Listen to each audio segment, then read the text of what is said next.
Looks like my skills have increased. Right, so ready for some more Planescape Torment. Last episode we cleared out the Mortuary and we're now about to enter the city of Sigil. And yeah, I got coffee for days, so let's do this. But like Mort said here, I actually forgot to level him up. I leveled up the Nameless One, but I never leveled up Mort. So let's do this first. Oops, wrong button. And yeah, I also took a look at the statistics of it. It was pretty interesting to see. For example, here, Mort's constitution is 16. And he has exceptional constitution, gives you +2 hit points per level. So that could be interesting. And also he has a bonus to his armor class because of his dexterity. So yeah, and his armor class is really low. In this game, the Advanced Dungeons & Dragons system, the hit chance is determined by armor class and your THAC0, or yeah, I think that's how you pronounce it. It's to hit armor class 0, so yeah, it's a bit complicated, or actually it's not complicated, but it's an old system. So the lower the armor class, the more difficult it is to hit you. And one thing I didn't notice last time was alignment. Alignment represents your disposition toward good or evil, law or chaos. And it's interesting that Mort's current alignment is actually chaotic good. Chaotic good characters aren't concerned with structure or order. They are individualists who tend toward performing acts of kindness. So that's a bit, I don't know if it's surprising. I'm leaning towards making the Nameless One a good character as well, actually. Right now he's true neutral, but as far as I understand it, by depending on how you act in the game, your alignment can change. So it doesn't look very good, but from my limited experience with this type of games, I kind of found it that it's easier to play a good character than a bad, an evil character, because it's kind of like some quests, for example, you break if you're evil. I don't know if it's the case with this game, but yeah, when you don't know, if you don't have any foreknowledge of the game, I think it's a safer bet to play a good character. Let's just put it at that, yeah. So yeah, Mort, we're gonna level you up. So yeah, we get 10 hit points plus 2 hit points for constitution. And this is also something that I noticed last game when I leveled up, or last episode, but I looked into it now, and actually one of the modifications that I installed that were recommended from Good Old Games maximizes the result on your hit point dice that you roll when you level up. Normally a fighter would get 1d10 hit points. So what it does, this modification actually maximizes it to 10.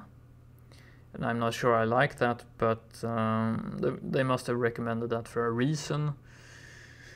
I hope it's a better reason than that people just reload when they get a bad roll or something like that. But yeah, I don't know.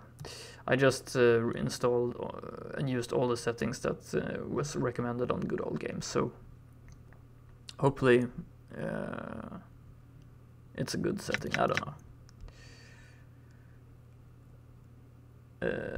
Right. So you see we get a lot of more hit points.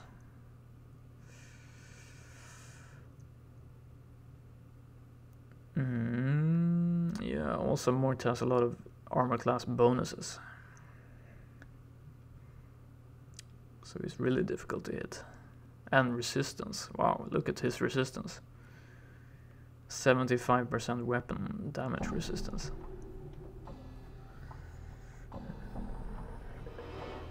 Yeah, I like Mort. He's powerful, actually. I guess he can't be equipped with that much interesting equipment, but we'll see. We'll see. Also, one thing I didn't do last episode was actually... Mort said that you should talk to him. Hey, what's eating you, Chief? If you have any questions or... So let's do that. Yeah, can you tell me a little about Sigil? That could be interesting.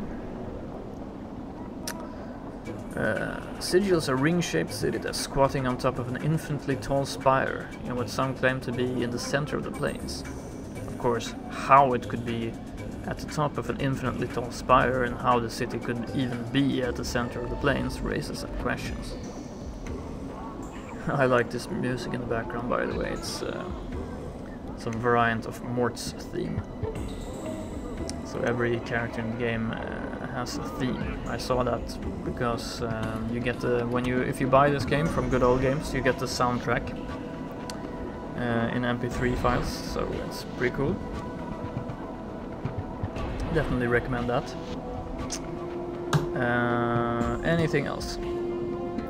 Sigil's called a city of doors, mostly because there's a lot of invisible doors that lead in and out of it. Just about any arch, door frame, barrel hoop, bookshelf or open window might be a portal under the right conditions. It all depends on if you have the key to open it. Keys. See, I guess the best way to explain it is, most portals are sleeping, right? You could walk through them, buy them, on top of them, and nothing would happen. Now every portal has something that wakes it up. That could be a tune you hum to yourself, a loaf of weak old Bitopian bread, remembering what your first kiss was like, and then BAM! The portal gets its juices flowing and then you can jump through it, to whatever's on the other side. Like where? Anywhere, Chief. Literally. Any place you can think of, there's a portal there. That's why Sigil's so popular across the plains. Let's see. Mort, I don't mind you tagging along, but if there's anything else you can do... Is there anything else you can do except chatter? Well, you can beat the crap out of the dustmen while you take lots of damage. Well... Hey, chattering's my best trait. He rattles his teeth for a moment, then grins. Eh? Eh? Oh, that's good to hear. No, but seriously, Chief, I got a knack for chattering in just the right way. I can really bend an ear, if you know what I'm saying. I got insults, backtalk, stuff that'll curl someone's ears into their skull, you know. How's that useful? It's one of my many talents. I call it my litany of curses. You see, sometimes I can really bend someone's ear with just the right comment. Of course, then I usually have to do a lot of running afterwards, but you get the idea. How does it work? Updated my journal. Well, I can spit insults at someone until they get mad enough to chase me around. Mort has an ability called Litany of Curses. It is a non-magical taunt. If the target fails to resist it, they suffer a penalty to their armor class attacks and will do nothing but try to engage Mort in melee combat. Okay? Note that the more insults Mort hears, the better his Litany of Curses becomes. The Litany of Curses is very effective against mages, which makes sense if they have to engage him in melee combat, so yeah. I had some other questions, but what? Yeah, I could use some advice. What do you think we should do next? Well, here's how I see things. I think you should go and root out this Ferret, wherever he set up Kip. You wouldn't have had those directions tattooed on your back if you didn't have some inkling of what was up with you. One of the locals around here has to know where he is. Good point.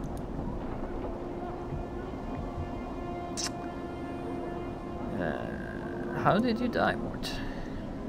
No idea, Chief. I kind of forgot it when I died. Can't say I blame myself much. At least there was something waiting for me after I died. Even if it is life as a floating skull. I mean, it could have been worse. What happened to your body? I don't know, alright? It's just gone. More glares at you. But I don't think I miss it, because I'm happy just the way I am. And I don't need your half-wit judgments and snide remarks, alright? Whatever, let's go. Come on, shake a leg. Yeah. No, I'm gonna be a good guy. I'm not going to be taunting Mort. I see. Let's get out of here. Okay, so fine.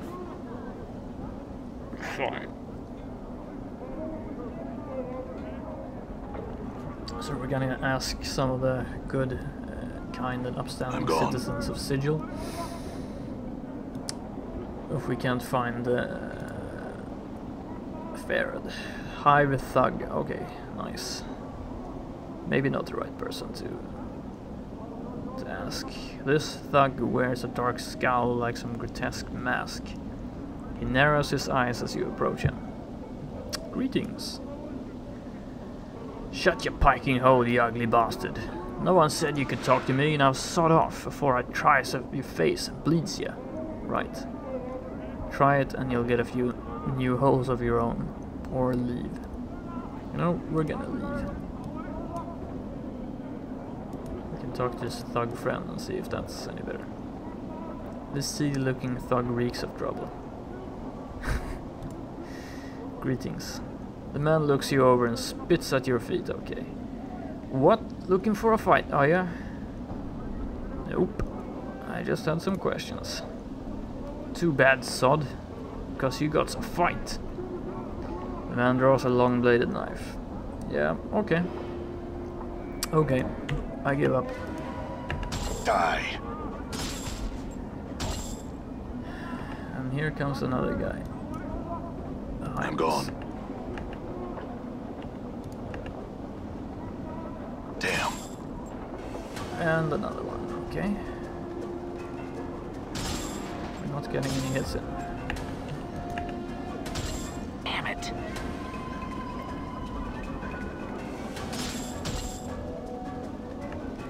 What the hell? Is he trying to run? I'm gone.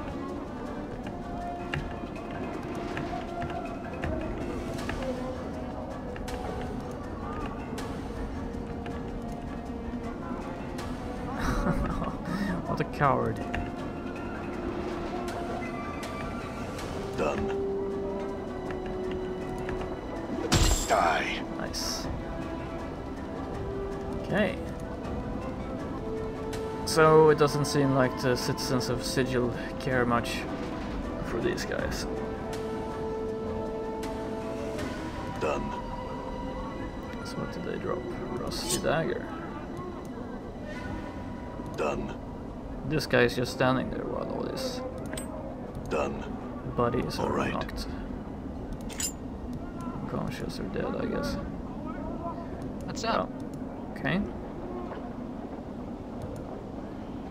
Wow. He's running around. Let's talk to you. Yeah, try it. Because you guys were so tough.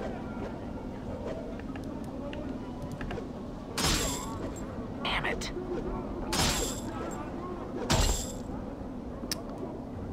More loot and experience for us.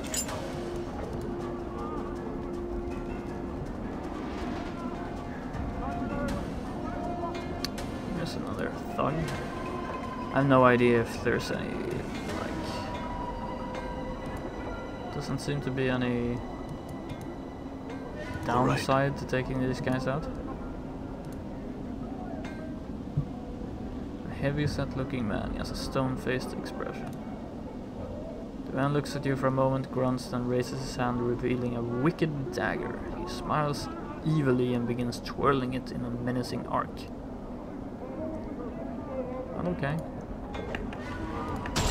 I don't think I like you guys anyway. Die. Money. See? All right.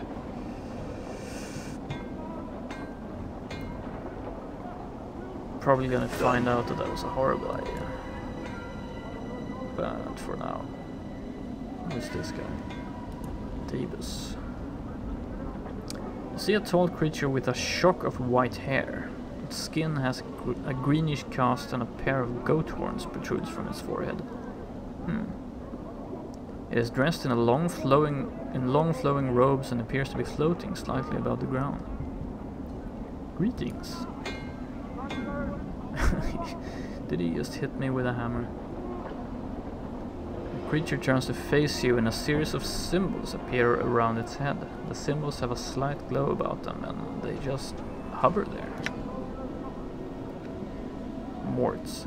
Oh, for the power's sake. Piking Davis. What's wrong? He said Davis. They speak in rebuses. These annoying word puzzles. If you don't know what he's saying, then we better find a native or some other way to communicate with him. If we want to. An annoying bunch. My bet, they can speak. They would just rather piss everyone else off by trying to puzzle out what they're saying. What's a Davis? Chantists, they're janitors for the Lady of Pain. They float around breaking, fixing and patching up Sigil according to her whims. They're worse than corpse flies, Mort sighs. You can't swat them though or the lady'll get upset. Lady of Pain, who's that? She runs this city. You'll know if you see her. She's got these blades around her face. She's about the size of a giant and she floats off the ground, just like these guys. Mort nods at the Davis, who is looking at you both. Nobody knows much about her. She doesn't speak much. All you need to know is that you don't want to make her angry. If you see her, my advice, run. I see. The Davis waits patiently, its hands tucked into its sleeves. A series of symbols materialize above its head and then they vanish. And a question mark appears.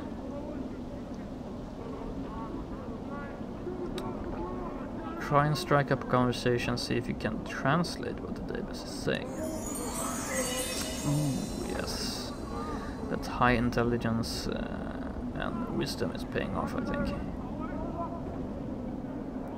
You ask the Davis several questions, trying to get a feel for the rebuses that appear above its head.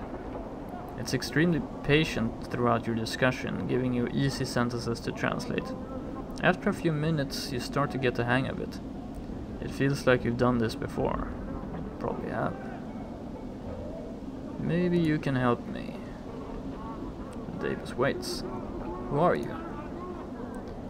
Davis inclines his head slightly and a stream of symbols appears above his head. I am a Davis. Yeah. I had another question though. What are you doing? A batch of symbols appear above the Davis head. I attend to my duties. And very descriptive, thanks. I had another question. Can you tell me about the Lady of Pain? A lone symbol appears above the Davis head. This one shows a metallic female mask with blades coming out the sides. Just looking at the ghostly image makes you uncomfortable. That's all I wanted to know. Farewell. Okay. Now he's hitting me with a hammer again. So we have... Yeah, we're not that far off from our next experience level, actually.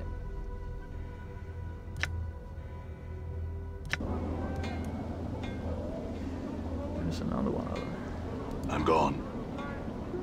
Okay, so let's take a look at the map. So this is the Hive. But it's not all of it. This is like the Mortuary, right?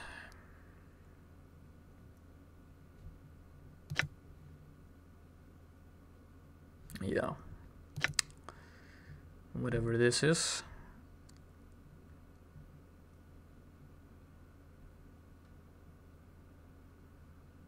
Lower ward, clerk's ward. Hive, hive, hive. Okay. Well, let's go explore. And, Done. see if we run into any more of those walking money bags. Angry hive dweller. You see a man in old and tattered clothes. As you approach him, he makes a detour to avoid you and keeps walking. Greetings. Man ignores you and begins to walk faster. Sir? He turns, glancing briefly to the right and left of you, as if looking to see if you have any friends with you. He draws a dagger. You'd best leave me be, or I'll have you wearing this steel between your ribs. Nice. Calm down, I just had some questions. He scoffs. I'm sure you do, and I have no answer for the likes of you. Piss off. Oh, farewell. I have this feeling that Looks like the Dusty's lost one of their deaders.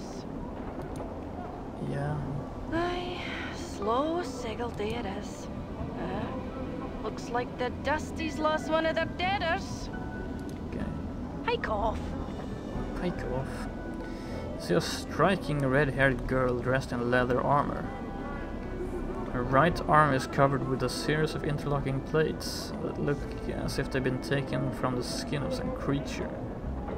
And a horned shoulder piece protects her left arm.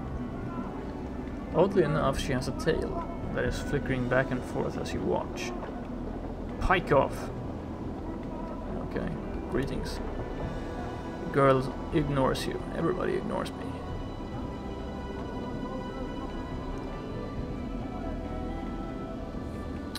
Music changed, so she must be a character. Anna. Who are you? The girl sneers, then makes an obscene gesture with her tail. Okay. Pike off, you clueless sod. Nice.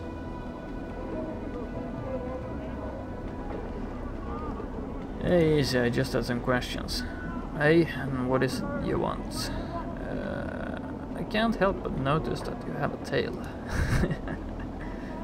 Do I now? The girl looks at her tail. So I do. And here I was thinking that it was a trick of my eye. My, aren't you a sharp cutter? She bares her teeth. Why don't you piss off to whatever hole you crawled out of and leave me be? Me nor my tail is for trade, jig. Oh, alright, I was just curious. Mort, it's just as well neither you nor your tail are for sale. You couldn't squeak out a living with them anyway.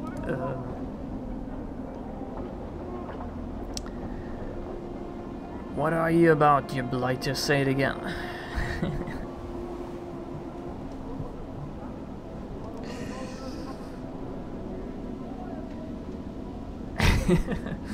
He said that I disagree, that you couldn't make a living selling yourself.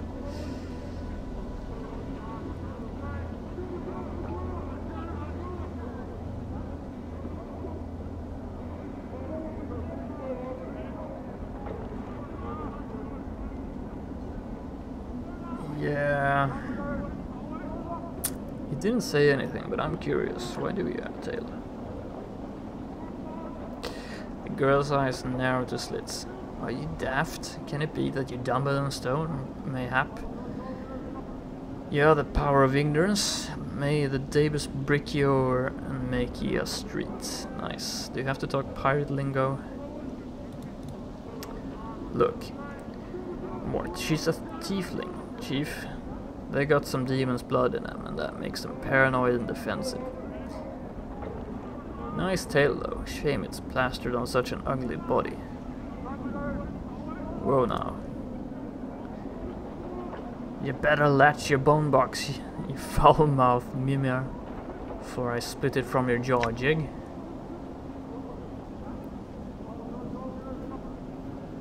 Why don't you try and split my jaw, chit? All I'm hearing is a lot of chatter out of some hive trash. Throw a punch, I dare you, I'll bite your legs off. Oh, this is getting out of hand. They don't seem to like each other much.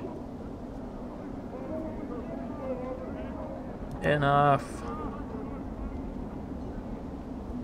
Hey, that's right. Leash your mermat. Todd, or I'll bury him with his body, Jig. Murmur, what are you talking about? Hey, Murmur. What's the gulf between your ears so wide may words echo? You still haven't answered my question. What's a murmur? Mort, murmur's a talking encyclopedia. That's me, Chief. Got it.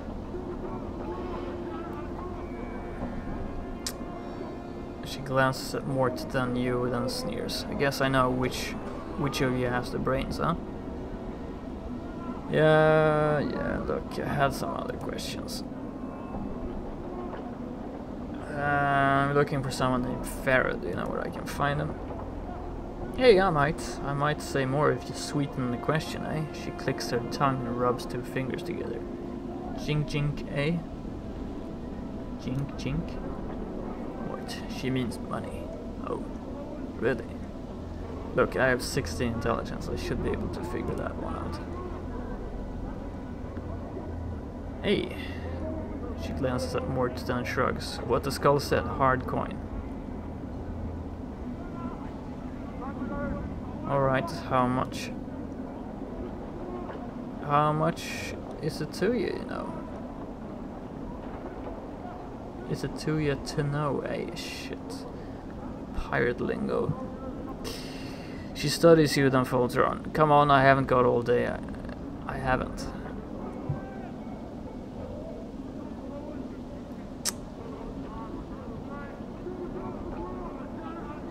How about 10? That enough?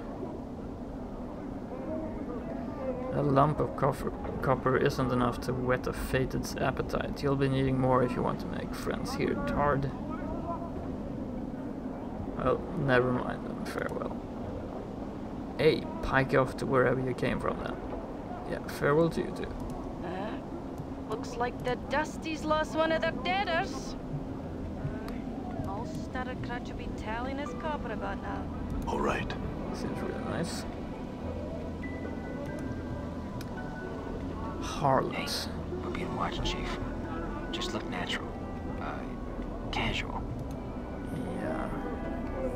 See a tired-looking woman dressed in a tight leather bodice and leggings. The odor of cheap perfume surrounds her like a cloud, and her face is covered with a mask of crude makeup.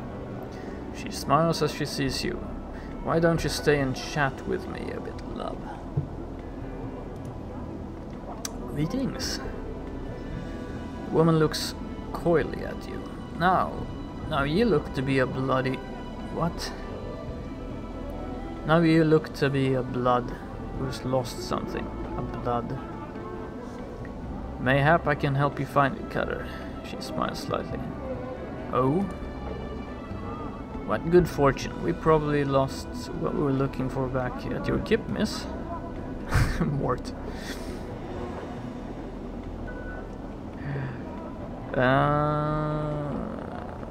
I'm not missing anything, but I did have some questions. The woman frowns. I'm not a tout. She frowns. Again. And rubs two fingers together. Unless you got some jink to pay for me time. I can pay you. How much? For a handsome basher like yourself, she gives a wide smile, revealing a row of dirty teeth. 3 coppers will be enough to loosen my tongue. She licks her lips, then frowns. Other questions of a deeper chant will cost you more, though. That sounds fair. Here's 3 comments. Hey then, she slips the jink into her palm where it promptly vanishes. Now, were some things I wanted to know. Ask your questions, love. Can you tell me about this city? Her eyes narrow suspiciously. This city? What about it? What is it? What sigil, you mean? She shrugs, looks around. It's the city beneath your feet and rising to either side of you. She smiles. Makes visitors' stomachs gallop, it does. Where exactly is Sigil?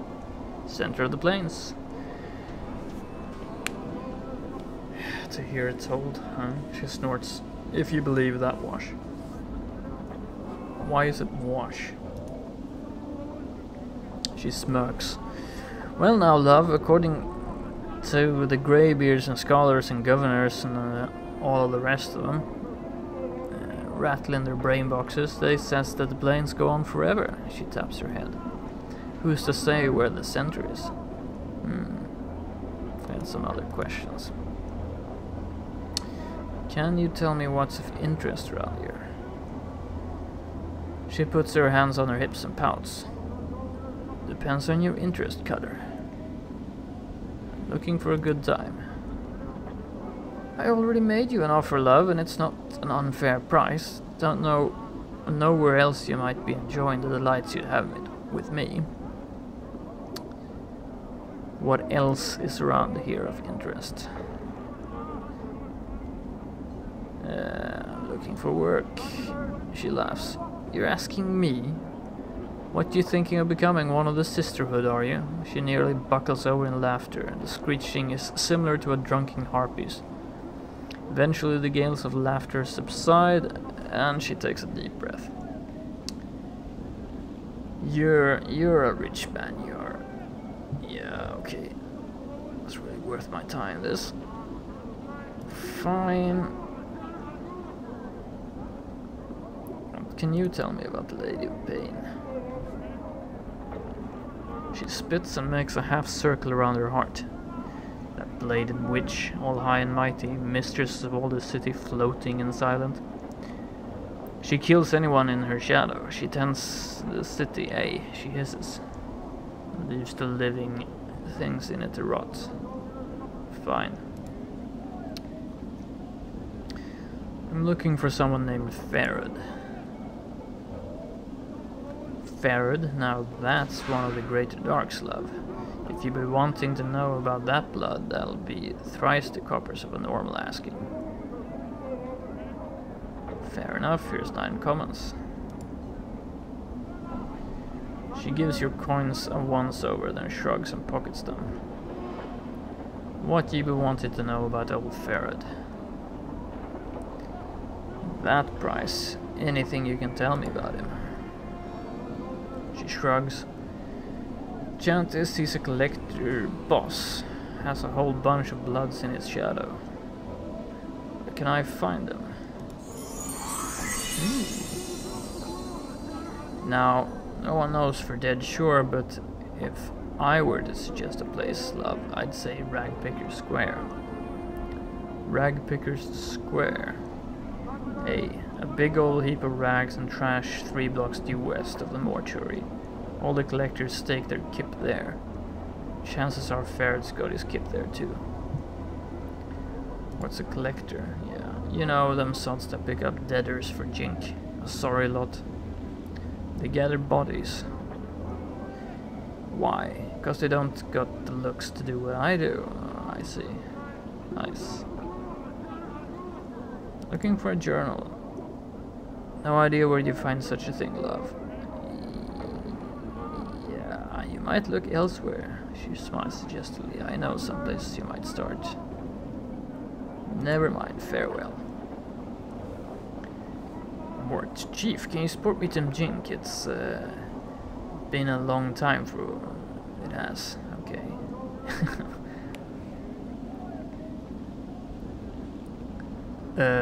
Well, I suppose it can't hurt.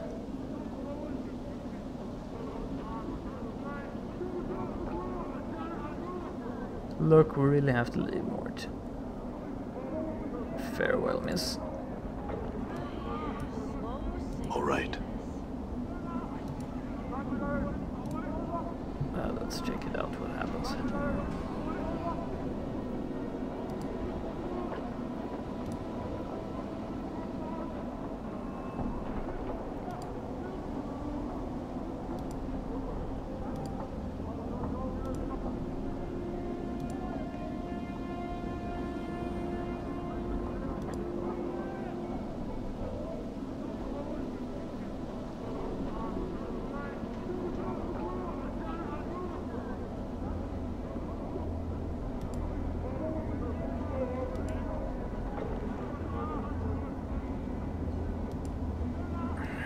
What's up?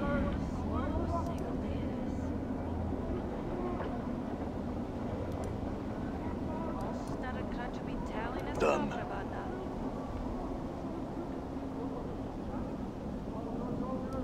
Done. Right.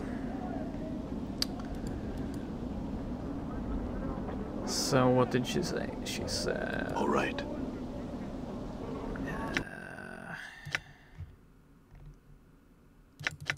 Nope. Didn't update my journal with what she said. Rag Picker Square. Hey, we're being watched, Chief. Just look natural. Casual. Done. What's this? A huge monument. There's no name or plaque identifying what it is honoring. Well, damn if I know.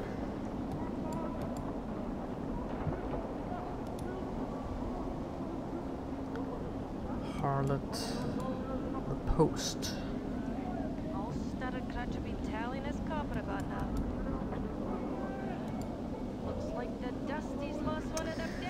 This filthy looking corpse is in sad shape. Its shoulders are slumped and one of its legs is broken, causing it to lean to one side. Stains cover it from head to toe. Judging from the smell and the texture, the stains run from rotten fruit to mud and bird droppings. To add to the indignity, graffiti has been carved onto its body, and several notices have been nailed into its chest, back and head.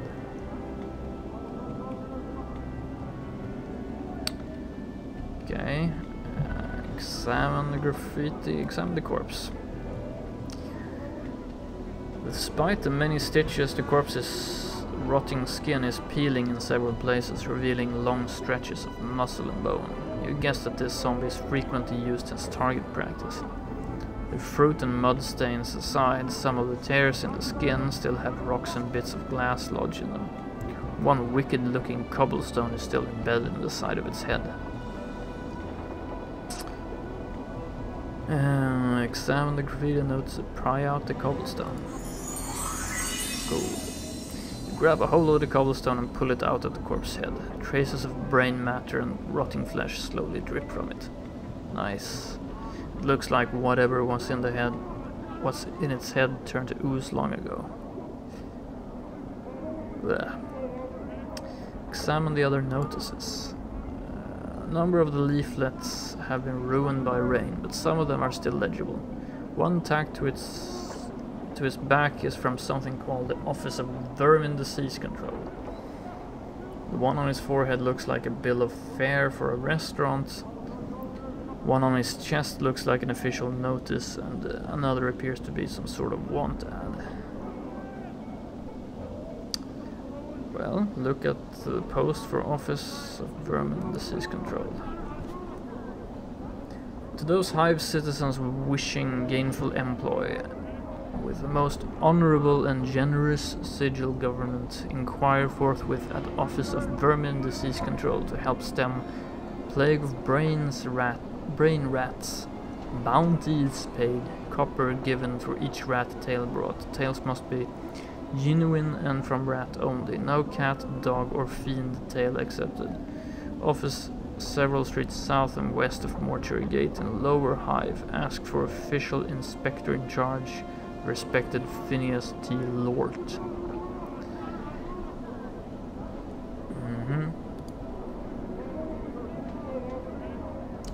Examine the bill of fare. Someone has posted a bill of fare for the Gathering Dust Bar. But the bill of fare cannot be read as the words Smoldering Corpse Bar has been scrawled in charcoal over the bill. Okay. The competing Smoldering Corpse Bar. The zombie immediately jerks its arm upward and points far to the southeast. A moment later, the arm falls back to its side with a thump. Wart reminds me of a job I once had. He seems embarrassed. Well, I mean, without the arms. Okay. I wonder if this would work with the other notices.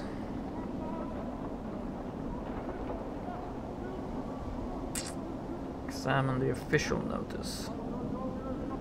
Public notice by the order of the Judiciary Council and in accordance with the citizenry of Sigil, let it be known, those defacing a registered servant of the dustmen either by graffiti, malicious attack, or by posting notices will constitute felonious assault, and the perpetrator will be answerable for the vandalism of said servant by order of the Hall of Speakers.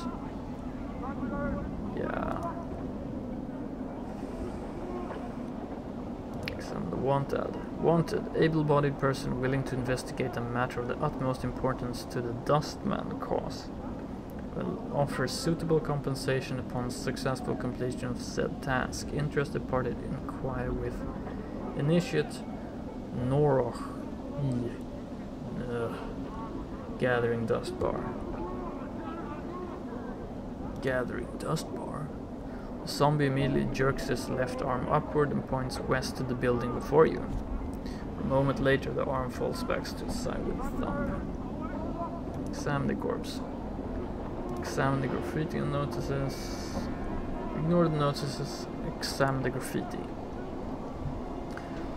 The graffiti runs from obscenities about the dustmen to slogans glorifying what appear to be local gangs. One piece of graffiti catches your eye. Someone has carved the name Farad on the corpse's left arm and slashed an X across it. Farad. Updated my journal. Ooh, nice. Zombie immediately jerks his arm upwards and points far to the west and downwards. A moment later the arm falls back to the side with a thump. Okay, thanks. Well, now I might be mistaken, but I think Rank Picker Square is not far to the west and south.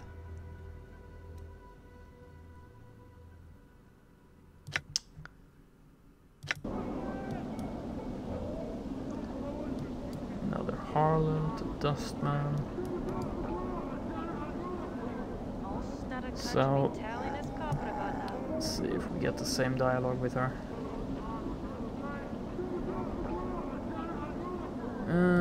Seems like the same.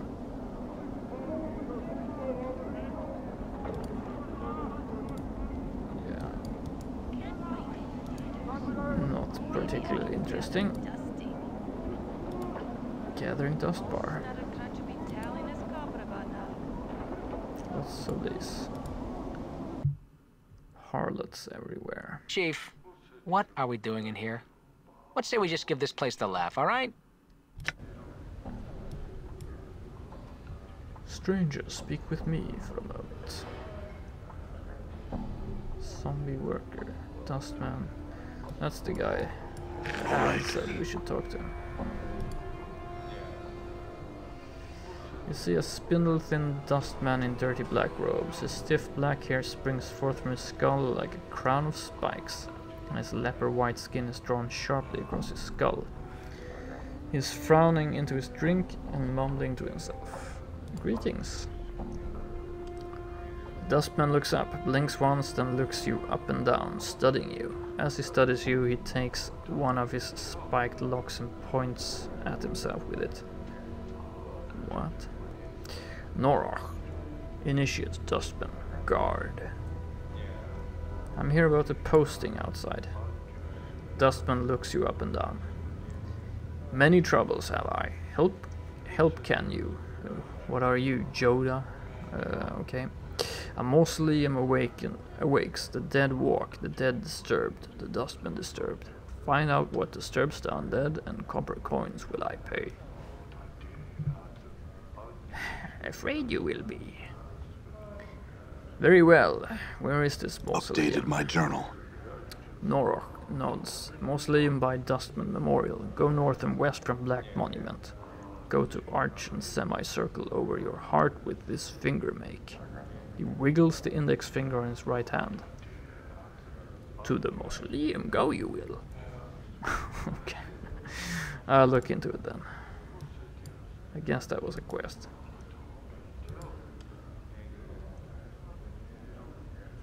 Dustman. Old copper eyes.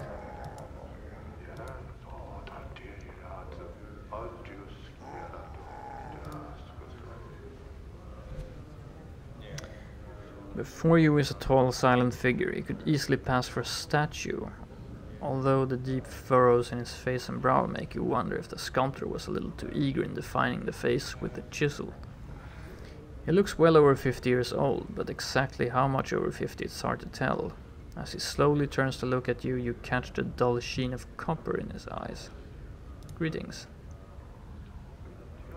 Old Copper Eye stares at you. His eyes are difficult to make out past the black wells of his eye socket, but they look to have a coppery sheen about them. I have some questions. Copper Eye says nothing. Never mind. Okay. Dustman, zombie worker, dustman, skeleton. Emmerich. Let's talk to that guy. What's this? This looks like a mirror, but there's no reflection of the bar in it. Okay. Barrels. I'm gone. Empty barrels. All right. Let's talk to this guy. Emmerich, you see a heavy-set man with dark skin and grim features. He is dressed in dustman robes and is regarding you with a stony gaze. Greetings. You have the look of one lost. The man's voice is like stone settling. Did the wind send you, or are you here with purpose? Who are you? I am Emmerich, factotum and initiate of the fourth circle. Is this your bar? If you measure ownership in copper, this is not my establishment. If you measure ownership in spirit, it is mine. He pauses, as if trying to emphasize a point. The dustmen here are my students. They are under my protection. I thought it was just implying that he was a heavy drinker. Can I ask you some questions? Can you tell me about the Dustman faction? Dustmen seek the true death. Some call it oblivion, but this is incorrect. To Dustmen, the true death is freedom from the chains of this false life. False life. This life that many cling to with their emotions is a false existence. As long as one clings to it, they will continually be reborn into it. One must divest themselves of emotion to escape this cycle. Yeah, well, I'm just trying to stop resurrecting. I see. Can you tell me about how your faction is organized? Dustmen are organized into 5 circles. The 5th circle is made of the lowest rank of dustmen. Initiates. The 1st circle is comprised of the highest ranking dustmen, the ruling body of our faction. Okay.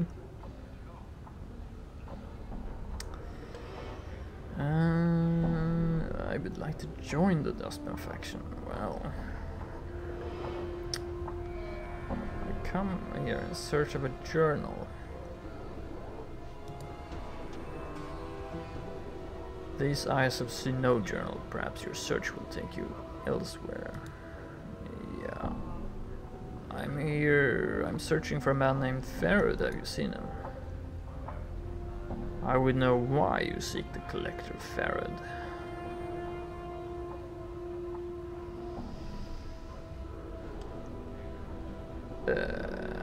Why? Is there something wrong? The collector Farad has brought many corpses to the mortuary of late. One must ask where these bodies are from. Perhaps I could find out where these bodies are from. How could you do such a thing? I would track down Farad and ask him.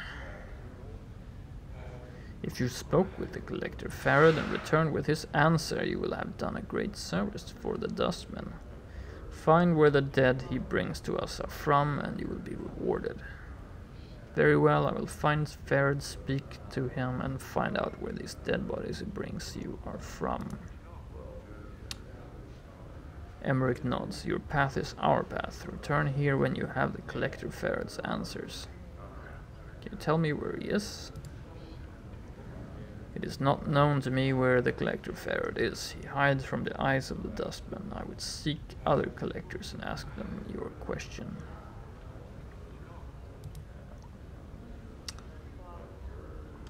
I'm really torn on this option here. I would like to join the dustmen.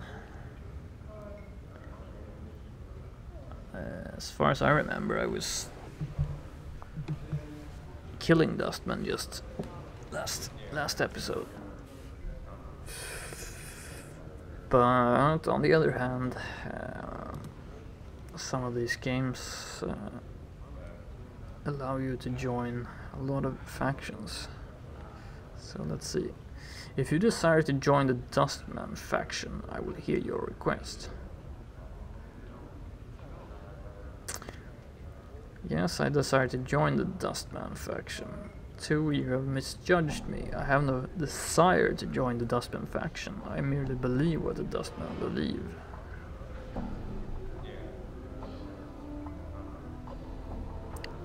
3. Never mind, I had some other questions.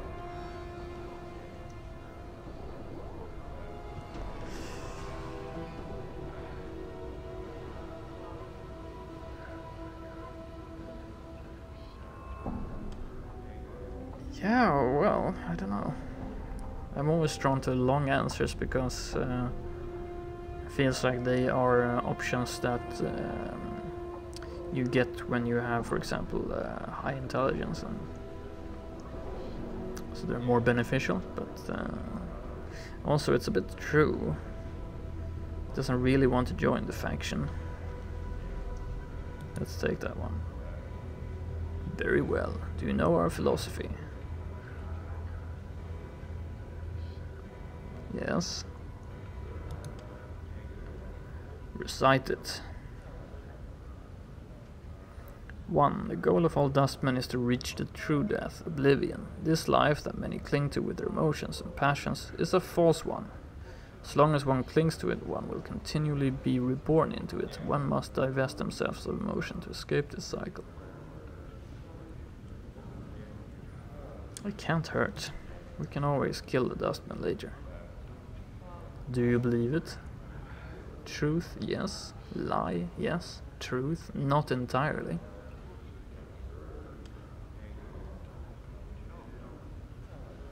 This is pretty interesting. You're really put in charge here to decide. Not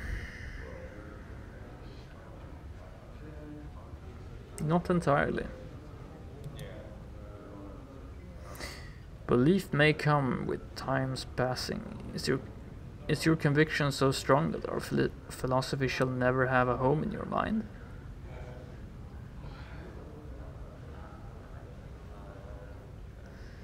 I would like to put my uncertainty to time's test. I will spend time among the dustmen, then examine my beliefs. That sounds good. It's a bit non-committal. Then it shall be tested. Speak with the initiate Noroch. He's here in the bar. Return when you have done what he has asked of you. I will speak with him. I had some questions first, though.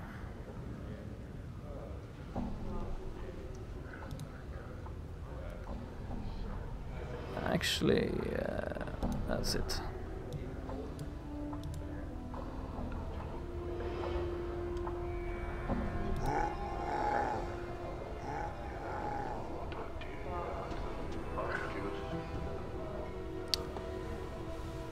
You see Noroch is pulling at one of his spikes of hair and using it to scratch a spot on his face. You can't help but think he'd look a lot better with dreadlocks.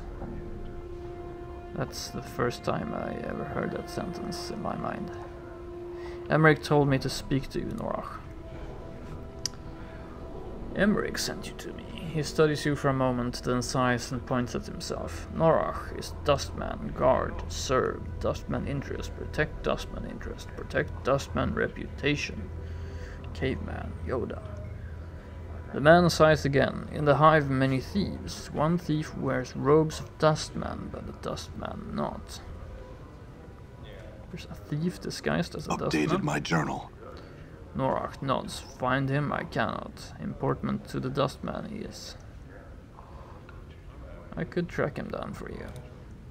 Norach nods again. For making my troubles your troubles, copper coins will I pay. Find the not dustman. Deal with him, then return. Norach will wait. Very well, I will return when I have found this not dustman. Okay. So I didn't really enter the faction, did I? Feels like I have like 2 quests now though. Quests. Talk to Norach and do what Norach asks of you. Track down a thief disguised as a dustman and look into the matter of the Mausoleum's walking dead. Okay. I'll do that. Done.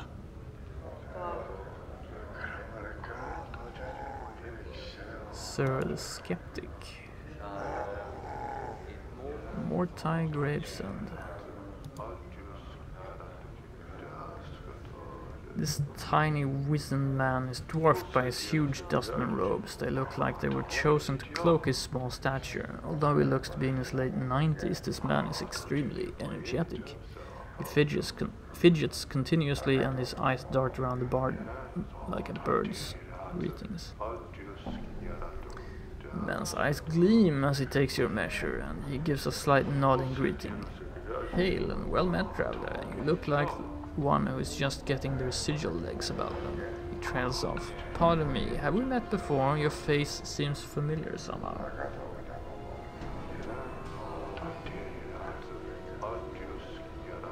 Possibly, are you certain it was me?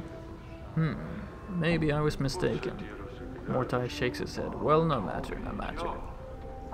How is it the Mortuary Gravesend may help you? Do you seek? Clucks his tongue as he speaks. The contract, perhaps? Contract? The contract? Why?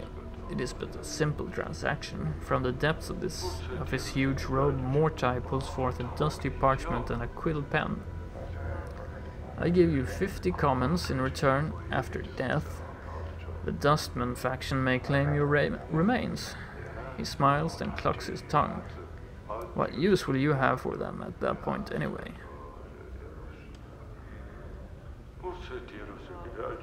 What do the Dustmen do with the body? Mortuary holds up his hands as if he doesn't know. What does it matter? It is of no consequence when you pass on.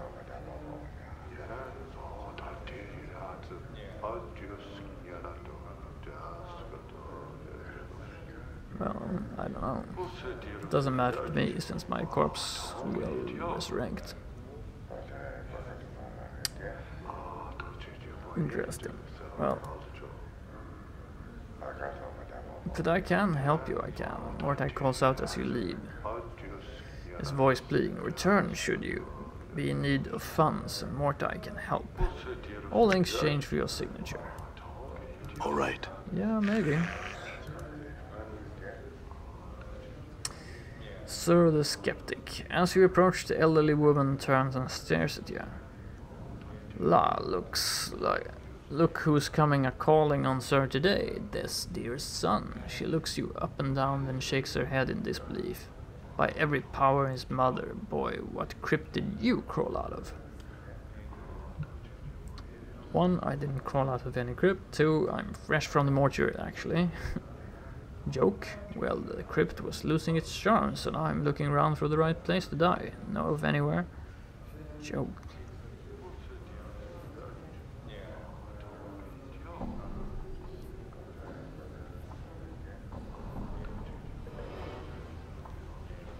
I'm not gonna joke. I didn't crawl out of any crypt. She frowns, her face wrinkling like crumpled parchment. Right then, what coffin did you crawl out of? She mumbles. One of those shoddy splint coffins at Hammerys, most like. Gives corpses splinters, I hear. She sniffs. That boy's not been worth a clipped copper since his father died.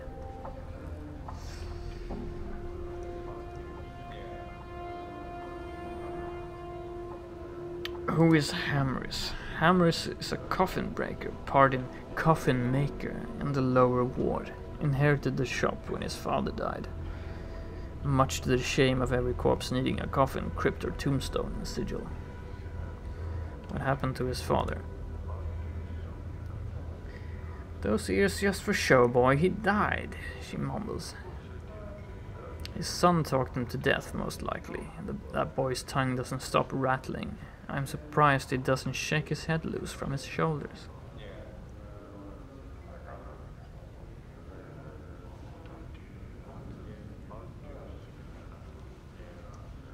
Joke. Why do we want to joke all the time with her?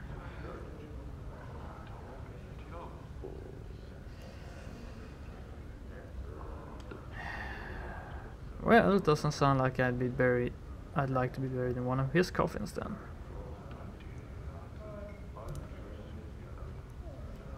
Okay. She barks a laugh that rattles your ears. Ha! Not here, unless you want to die of boredom. What's wrong with here? Tch. Someone pinch your sense. And your sight, boy? She waves her hand around the bar. Look around. What do your eyes tell you?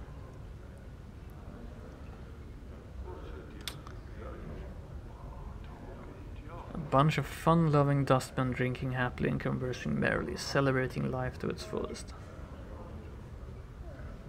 A dustman bar. Very good, Sir chuckles dryly, though she doesn't seem to be laughing at you. At the risk of explaining myself, dustmen are the dullest breeds of dullards ever to nest in Sigil, always speaking of death reverently, like it's some holy union that every creature in the multiverse should strive for. Tch. But you're a dustman. A dustman? I suppose, Sarah sniffs. I've seen enough sand pass through the hourglass while wearing these robes. This body is almost ready to pay the ferryman. She chuckles, but there's not much mirth in it. Are you afraid of dying? Of course I am, boy. Who isn't? She frowns and glances around. Well, except dustmen. They're not afraid because they've been swallowing so much of their own bat droppings over the decades they've blinded themselves into thinking that death is some kind of release.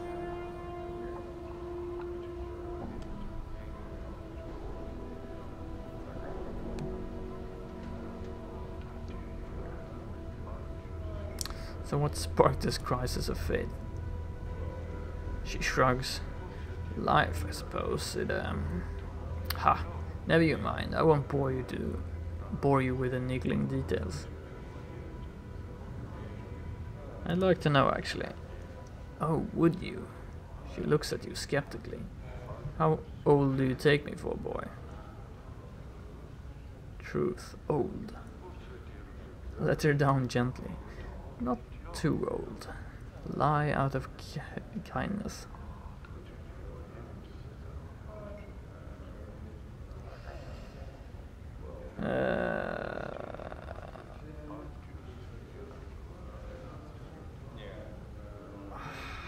We'll let her down gently. Not too old. She snorts. Well, you're wrong. I'm really old. Now I've spent most of my long years teaching dustmen. I've seen many dustmen whelps grow within our order, taught them the ways of the faction, kept the faith, preached the tenets of the faction. She frowns, and so on and so on. No questions, no doubt. This life was merely an antechamber that led to the true death. What happened? Well, a half-month back I went sick with a fever. She sighs. I thought it was the end of it. It rattled my cage. How? Her face becomes of stone. There's something about having your faction members circle around your deathbed like a pack of pale-faced ghouls, nodding and agreeing that your suffering and dying is all for the best. Oh, sir, it's so fortunate. She shall soon be relieved of the burden of life. Burden of life? That's when it struck me. That there's something, a queer expression comes over her features. Addled about not appreciating your life. The dustman keeps saying that life is misery and suffering. Is it? That we should be happy to pass into oblivion. Should we? She shakes her head. Questions. Questions and precious few answers. Doesn't sound like you believe in the dustmen philosophy anymore. I suppose I've got a swarm of doubts all buzzing in my skull. She rubs her temples. Hard to get them all to be quiet sometimes. They need to be fed some answers, and I haven't got them all worked out yet. What will you do? To be square, boy, I don't know. That's the problem with doubts. I can't even trust that what I'm feeling is true, or if I'm scared of death only because of my brush with a fever, or even what I should do. Is this a passing thing? I don't know.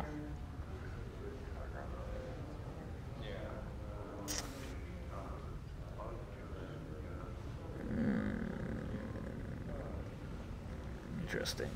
If you had truly believed in the dustman philosophy, then your brush with the fever would not have left you with such doubts. I would treat this as a test of your belief. It sounds like these feelings are only temporary. All those years of devotion to the dustman could not have been false.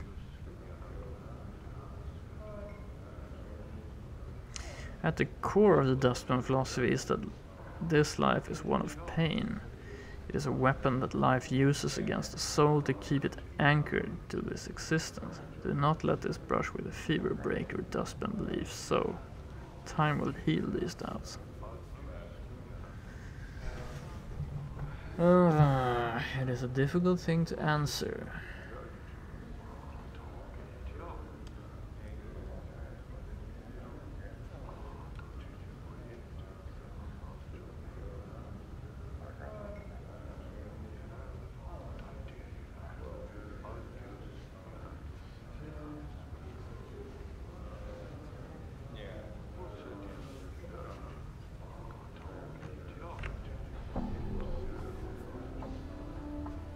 Well,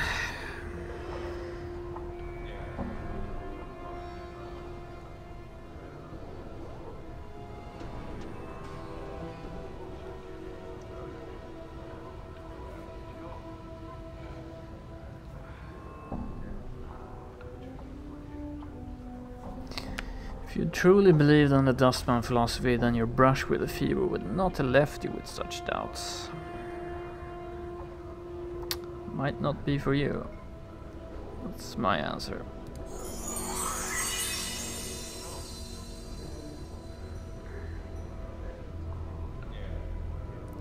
Sir stares at you, then nods slowly. Maybe so, maybe so. She frowns, her face wrinkling up in concentration. I'll have to chew it over some more. You should. It's no small matter. Now, enough of me rattling on about my woes. Sir stares at your scars. You look like you've shared a few handshakes with death yourself. Hasn't that changed your views somewhat? Doesn't it make you appreciate life a bit more?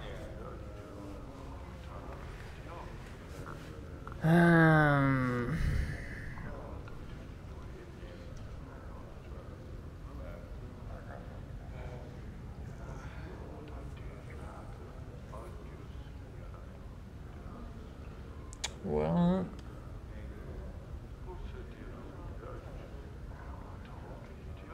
I don't think I should talk to the dustman.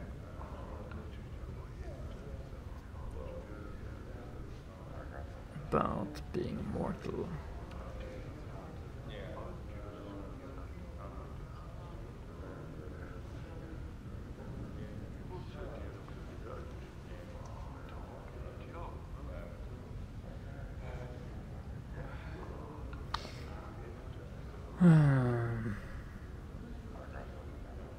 Not really.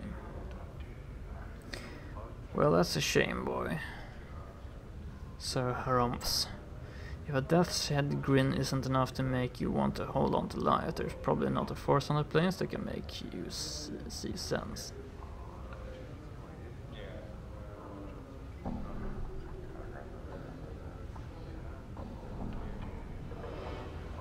Am I brushes with death are a lot more common than other people. You see, I can't seem to die, at least as far as I know. It kind of deadens you to death.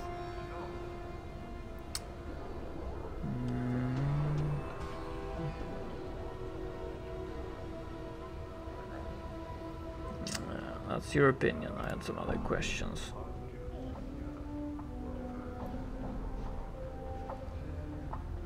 I wanted to ask you about some of the dustmen in particular.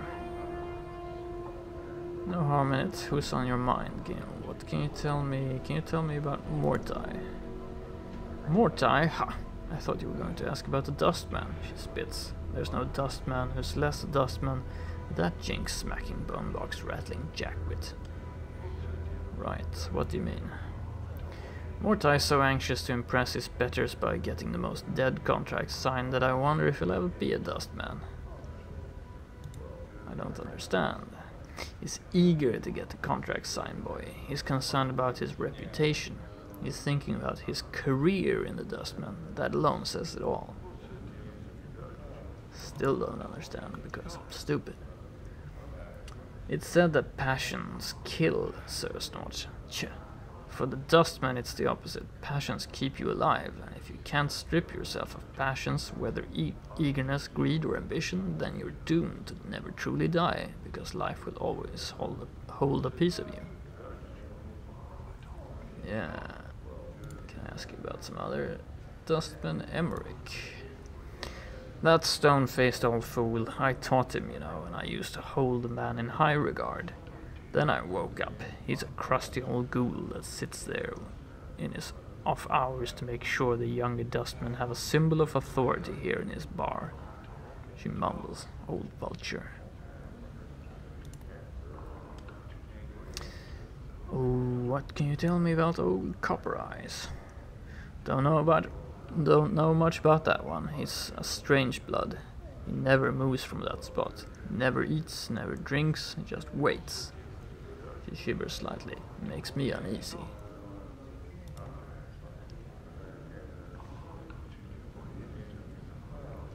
Actually, I met a scribe named Dahl at Mortuary. Do you know him?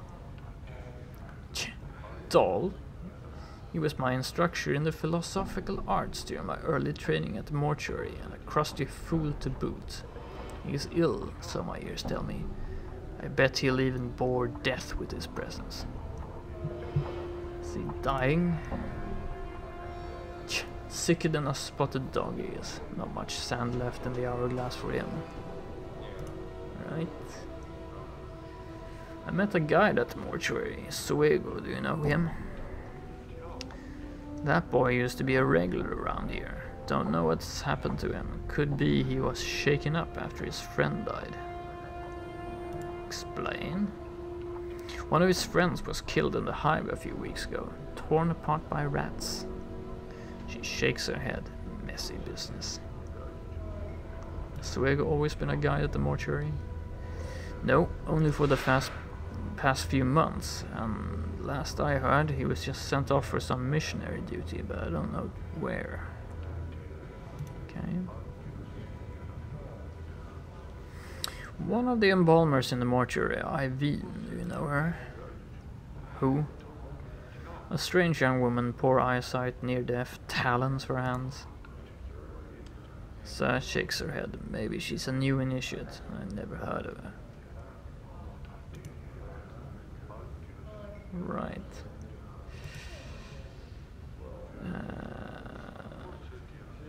I'm searching for a man named Ferret. Have you seen him? Sir's face crumples into a frown. That dog. He's the worst of the collector lot. I heard he has his kip set up somewhere in Ragpickers Square. Many streets west of the Mortuary Gate. Dangerous place, though. Some of those collectors aren't patient enough to wait for folks to die so they can sell them for jink. Collectors, yes. The vermin that scavenge the bowels of the Hive for bodies to sell to the dustmen. Make a living off the dead. A motley breed. Makes you ashamed to share the same city with them. She sighs. At least they keep the streets clean.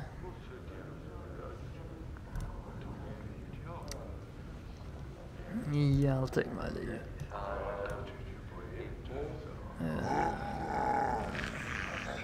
let's talk to Mortai again. Ah, traveler, Mortai smiles as he sees you. We meet again, and how may I help you on this fine Sigilian day? He looks hopeful. Come to sign the contract, perhaps? Contract? 50 commons. After death, the dustmen faction may claim your remains. What do the dustmen do with the body? Well, it matters to me. Well, if you must know, oftentimes nothing is done with the body, and it is we, the dustmen, who have wasted all that money. More foolers us. Mortai gives a light smile, then he looks apologetic. But rarely, there are times when the workers in the mortuary need to be replaced, and then we may have a need for your body. You mean I'll be animated as a corpse and put to work in the mortuary? That doesn't sound good. Ah, but no harm is done, no pain. Mortai raises a finger as if to emphasize the point. And there's no danger. In exchange for money you can spend in this life, you merely have to give us something you will have no need of anyway once you've died. Mortai taps his chest. I signed the contract myself, if you must know. I shall have no need of my body when I pass on.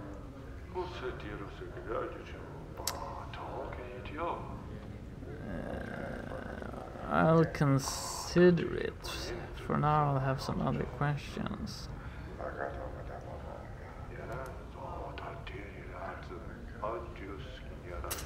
Of course, Mortai nods. It would be my pleasure to answer any questions you may have.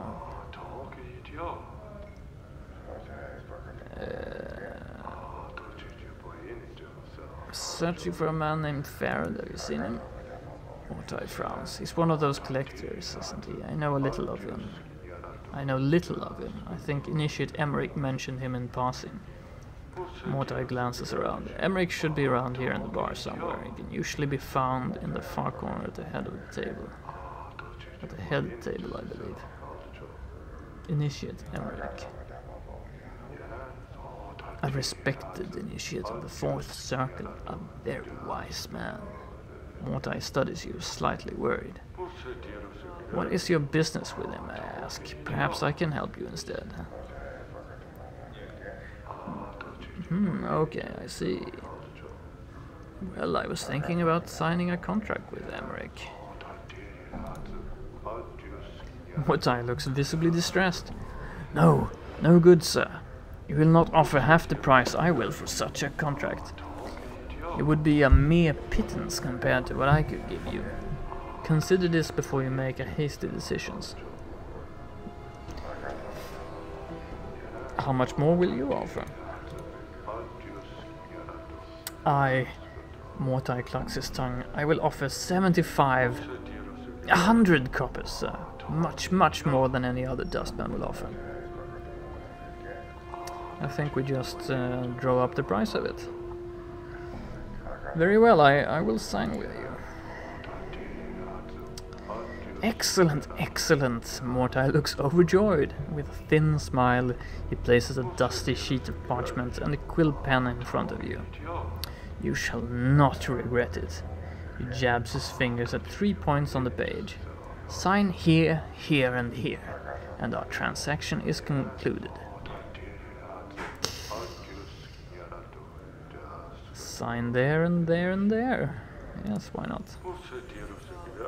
You take the quill in your hand and you begin to scratch your signature into the parchment. The quill pen makes a strange screeching noise as it touches the parchment like a dagger writing on steel. Yeah, I'll continue signing it. As you try to sign the parchment, however, you notice that it seems to be shifting beneath your pen. No matter how hard you try, you can't seem to sign your name. The contract seems to twist from being a dusty piece of parchment to something alive. Mortai, what's with this contract? When you glance up to speak to Mortai, you see that his face has been replaced with that of a grinning skull. The rest of the bar seems to stop, the patrons falling silent, freezing like statues.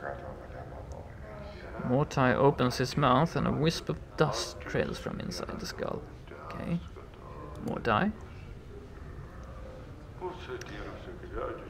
With a rasp, the death's head speaks, dust steaming from its teeth. Sign, but remember, everything has its price. And what can change the nature of a man? The words are ragged, dead chorus, as if being spoken by 5, 10, 20, 100 voices, old, young, female, male, desperate, calm, hysterical. Nature of a man? As you speak the words, suddenly you feel faint, and the next thing you hear is Mortai's voice, normal, and his hand upon your shoulder. Sir, are you alright? He laughs uneasily. I thought I lost you for a moment. Try and get your bearings. It is as if time has exhaled and resumed its natural breathing. The rest of the bar has returned to normal, and Mortai's face is no longer a death's head. You feel a strange pressure inside your skull, as if something desperately wishes to surface but cannot. The experience with the death's head that spoke dust, it was as if you remembered a dozen splinters of memory at once, all stabbing into each other to create an image. And you know somehow that every voice the death's head spoke belonged to someone, now long dead. Just give me a moment, I'll be fine. Mortai removes his hands from your shoulder. He looks uneasy, more at the prospect of losing a customer than any concern for your welfare. As you stare at the dusty parchment upon the table, you know for a fact that this is not the first time you have penned your name to a contract, and perhaps not the first time you have signed one such as this.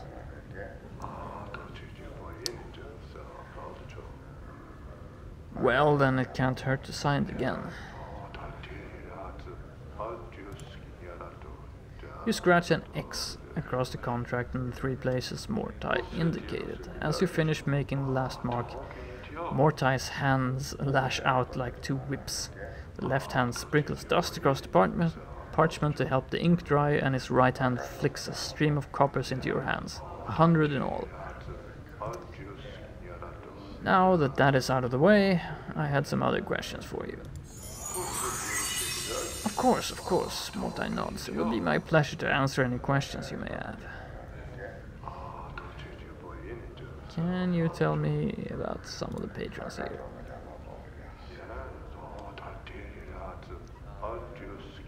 Can you tell me about Sir? Trouble, Initiate. I heard she contracted a sickness not long ago, and it changed her. Now she seems bitter and angry, and she does not speak the dustman beliefs with the conviction she once did. I fear that bitterness is a passion that could jeopardize her position within the faction. Are dustmen not allowed to feel passions?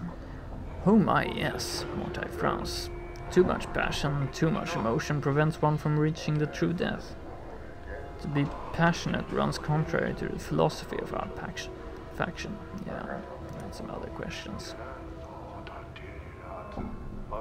Actually,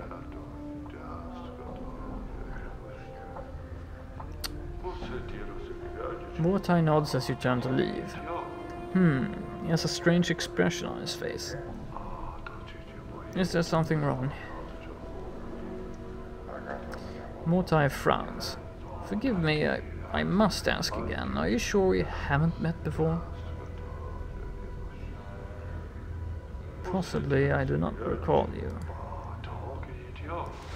Mortai shakes his head. Well, no matter.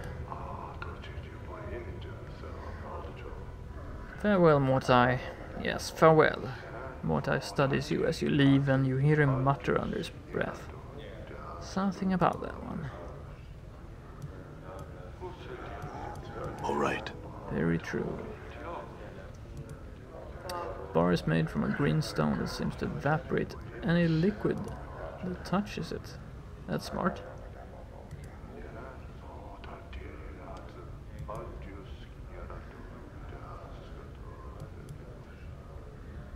I'm gone.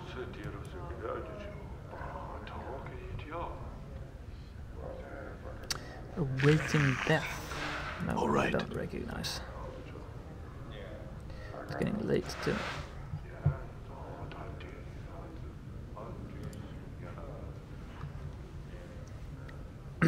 Before you is a young dustman with stubble on his chin and dark circles beneath his eyes. He is staring at the wall with a somber expression. Greetings. The dustman doesn't look up. He stares straight ahead as if he's seeing something several leagues beyond the walls of the bar. Can I ask you some questions? The dustman doesn't respond. He keeps staring into the distance. Mort. Alrighty then. Mort hisses at you. Let's go, Chief. This dusty might as well be fertilizer. Fair enough. Let's get out of here. As you turn to leave, the dustman suddenly speaks, his voice barely a murmur. You have to strain to hear the words. I think he said something about a contract. What did you say? The dustman turns to you, his face like stone, his eyes dead. Why did you sign that dead contract? Truth? I needed the money. Truth? I wanted to see if it stirred my memory. Truth? Well, considering that death and I aren't on speaking terms anymore, I consider it a no-lose proposition. Well, that is truth. Truth, to be honest, I don't really know.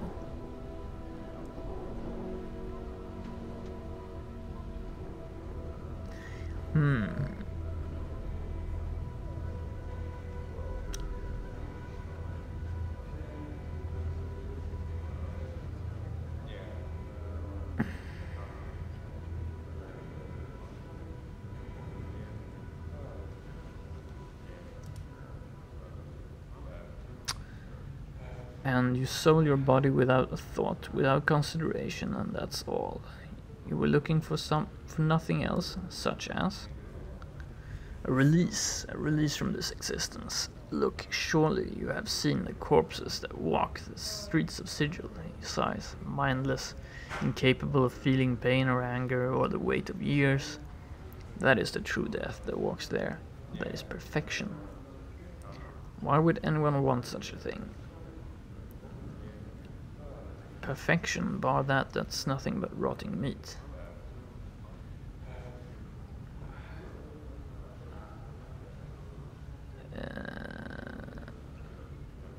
Why should anyone want such a thing? You're not old, you're just ignorant.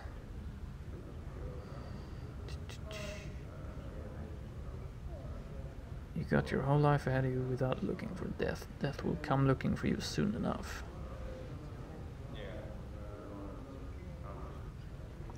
Well, why would anyone want such a thing?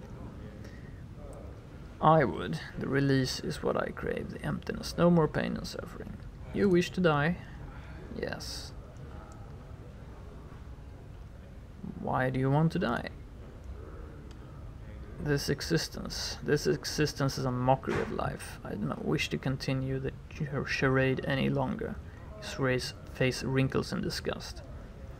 Why would anyone wish to remain in this foul city in the center of a multiverse that feeds on pain and hatred? Death is silent, comforting.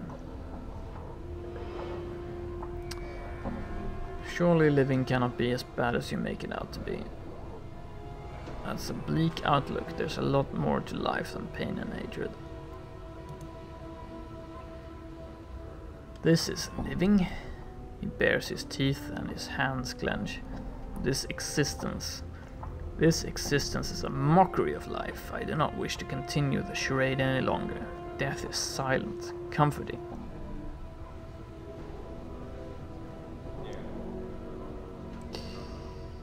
Trust me, it's not.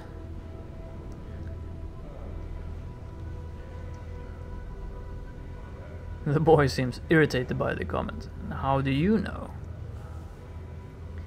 I just do. Call it a hunch. The dustman scoffs. Hardly convincing.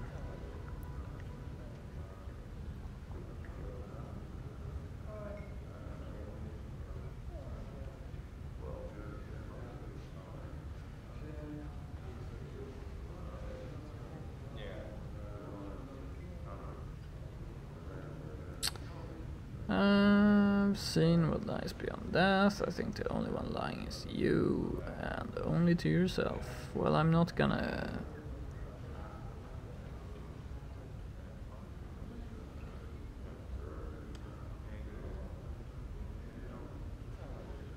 I've seen what lies beyond death.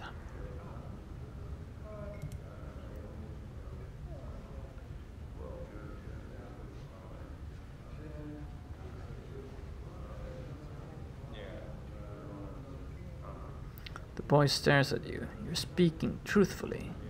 He looks at you in amazement. What is there? What did you see?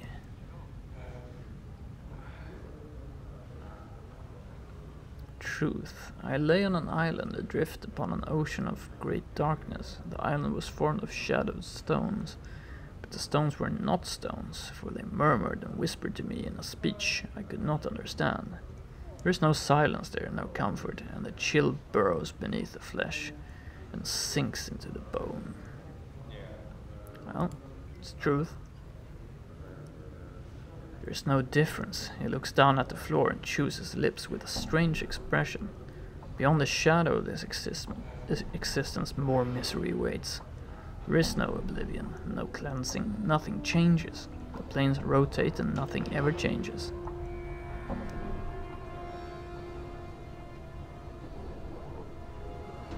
Except you can still change.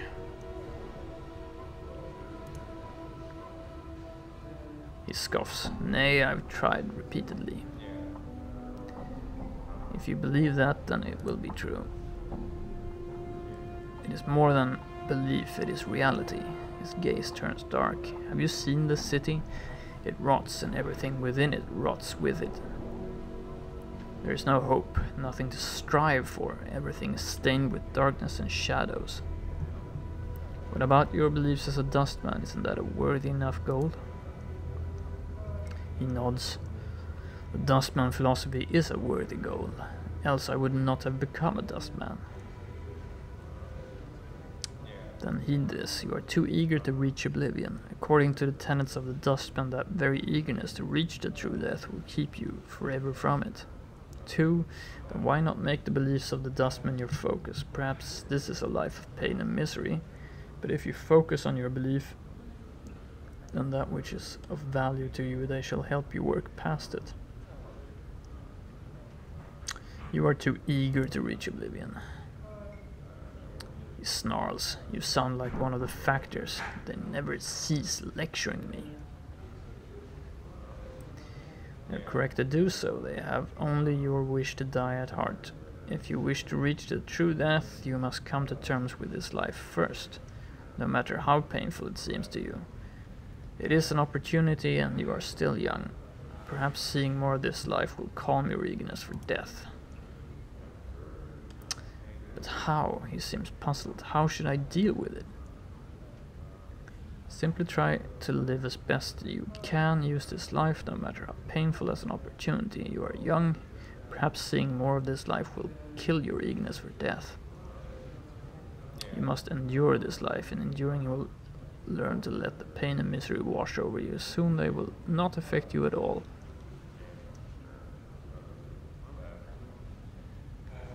One, definitely. The boy falls silent, thinking. Eventually turns back to you. Your words carry weight, sir. A fresh perspective. I will do as you have said. That is all I ask. Live, grow old, and learn. Farewell. Wow, more experience. All right. Good. I think we've spent far too much time here. So let's get out. Right, so... what to do? Was the Mausoleum? What's over there? Shalandra's Kip. Dustman Monument. Let's go to Dustman Monument. Done.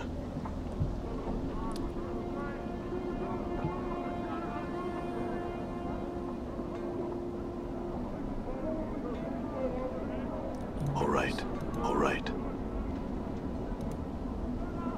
All right. She ran off.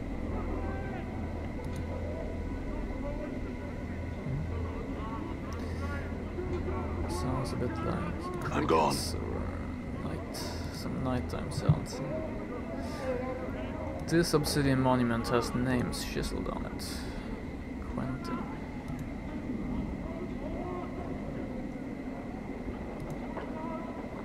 The man before you looks to be middle of height and years. He is stout with a thick bullish neck, and his shoulders are hunched as if a great weight was pressing upon them. He wears an impatient look and he stares at the black monolith in front of him. Greetings. Man throws you a glance. There's a room, Cutter, no need to ask my leave to stand here. Actually, I wanted to know what this monolith was. It's a tombstone for the plains, he scoffs. Graveyards of names are scratched on that rock. Can only hope my name's the one that'll split this stone in twain. He points at the base of the monolith. Quentin, right there, hammered in just hard enough to send the damn thing crashing over. Tombstone for the plains. Quentin smiles ruefully. The dusty scratched the names of the dead on this monument here. He gestures around him. And on the walls of this place.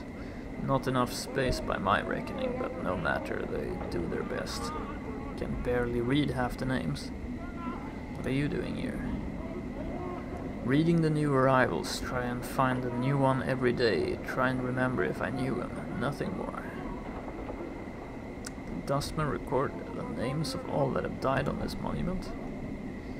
Hey, they scratched him on this rock and scratched him on the walls of this place too, Quentin scoffs.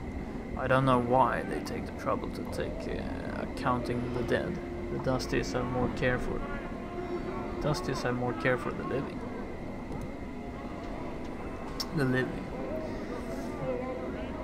You know the Dusties mourners that come to this place. They aren't mourning the dead, see? They're mourning the living. You can barely get a word in. You can barely get a word in them edgewise without them asking to mourn some poor living Burke for you. Why do they mourn the living? Well, I think I know. You got me there, Cutter, he shrugs. Might want to put the question to them. It seems to me the dead are thrice worth the pity of any poor sod living in this pit. He nods at the monument. Every name on there is blessed in my book, it is. Ever known anybody who came back after the name was put on there? You mean come back from death? Quentin shakes his head. Not a one, Cutter. Everything that lives dies, and that's the way of things, he shrugs. Still, considering the planes go on forever and all, I suppose anything's possible.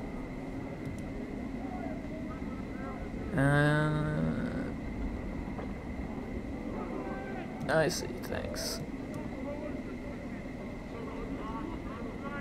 Death of names. Seventai. This woman's face looks broken, and she is covered in scars. They look like bite marks and fingernail cuts. She is cradling the shreds of several rags in her hands and is staring emptily at the wall of the monument at the names there. Hello. Get you back. The woman's teeth peel back, displaying a row of black canines.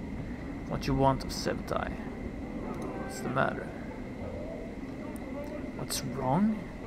Those chaos men wrecked my cart, attacked me and killed 3 of my sisters and tried to stop them. Not sisters anymore, now there's nothing but names on this memorial wall. Chaos men. Chaos men, a faction, they says. What they are is an addled bunch that runs wild through the Hive and does whatever they please. We never did no harm to them. Then they lope in like dogs and tear apart anything within their reach. Who are these chaos men who attacked you? They're a Hive gang, a bunch of adult sods that call themselves the starved dogs barking or some such barmy nonsense. You know, I wouldn't mind penning some men in the dead book for some coin. Their actions were unjust. If you wish, I can see that the matter is rectified. If 3 deaths they caused, and 3 deaths shall the starved dogs suffer. Seems legit. A copper earring in your purse if you pen 3 of those murdering sods in the dead book. Jig.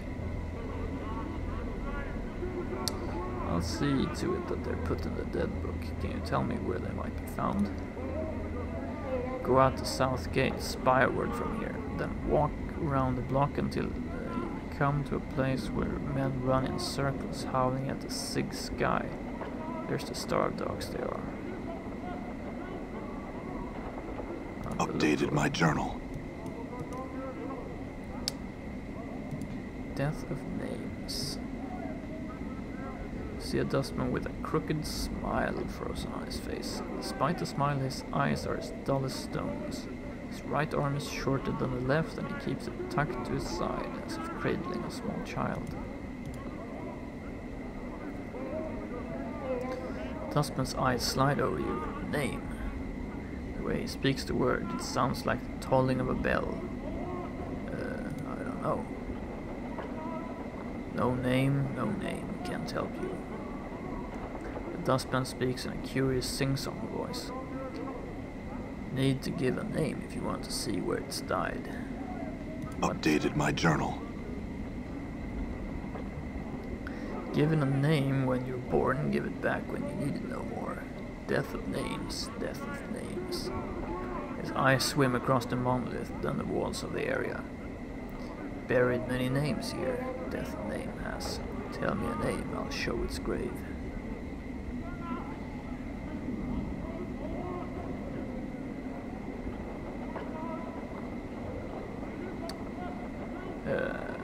Dayanara. Doll. Whoops. Misclick. He shakes his head. Not dead yet, that name is. Not buried here. Not time.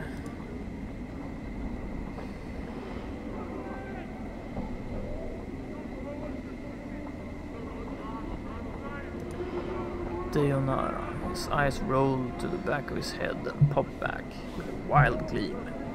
His eyes run across the walls of the monument, scanning the names at inhuman speed. He then points at a section of the wall. Buried. Examine the spot he is pointing at. Chiseled into the black stone in tiny cramped writing is the name you requested. It's almost lost beneath a sea of names around it. Oh, I had another name.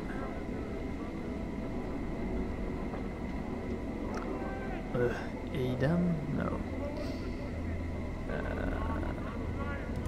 Sorry to disturb you.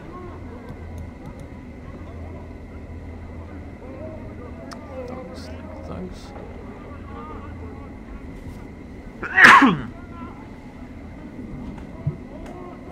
So what's this place?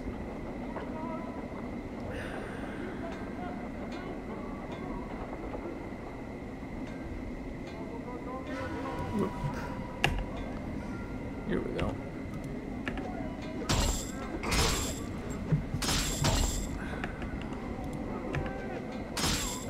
Random attack. These guys do nothing. Now you're not so cocky.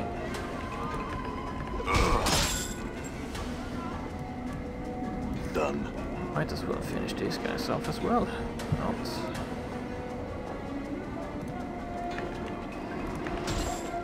I'm hurt. Whoops.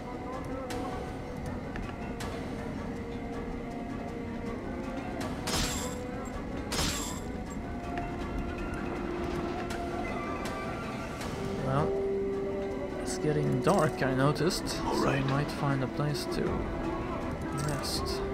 Done.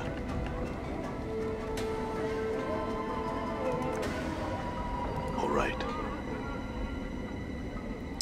Wow, that's Done. What's this place? Shilander's Kip. What's a kip?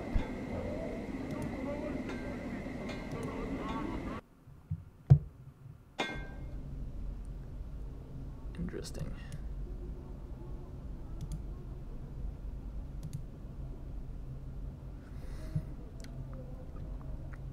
Blast. I almost had it that time. Don't you know it's dangerous to interrupt spellcasters while they're evoking a spell? Luckily for you, I was only practicing. Well, what is it you want? Nothing, I guess. I'm gone. Although there seems to be some stuff in here. Okay, we'll have to find out more. Whoa! Lots of thugs again. I'm gone. You know what? I think it's a bit dangerous to be out here. Done.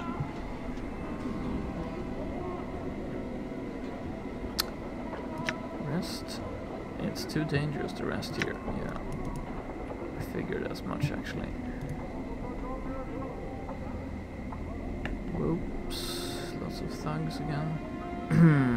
I'm gone. Well.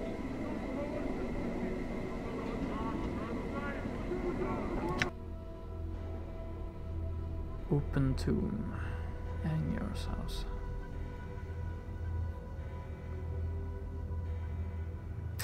I don't know. Let's see. Tomb was empty. Maybe we can rest in here. Yes, good. Rest.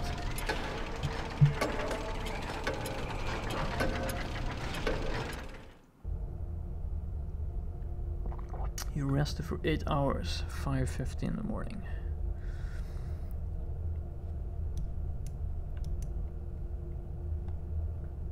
Nice. Good to know, so we can rest in here.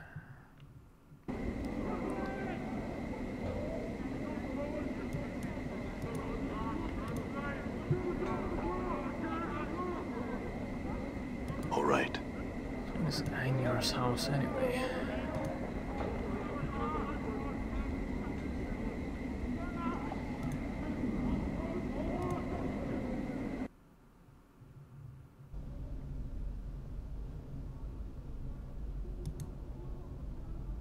Well, there's Anger. This man looks haunted. His eyes are half-lidded as if he has had trouble sleeping, and his hair is long and unkempt. His beard is flecked with bits of dead skin and old bits of food he doesn't seem to notice as you approach. Greetings. The man glances up at the sound of your voice and his slack expression vanishes. Looks like someone has lit 2 fires in his eyes.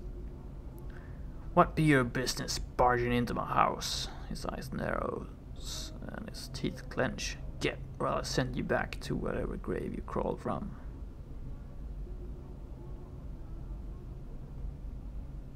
Calm yourself, I had some questions. The man's face turns blood red and begins shouting, "Are you daft?" With a snarl he spits at your feet. You filthy scar-ridden dog, off with you. Or even the powers won't be able to save your hide. Well, farewell. The man throws a parting shot at your back. You'd best never cross my door again, you wretch stinking bastard. Yeah. Wife of Angyar.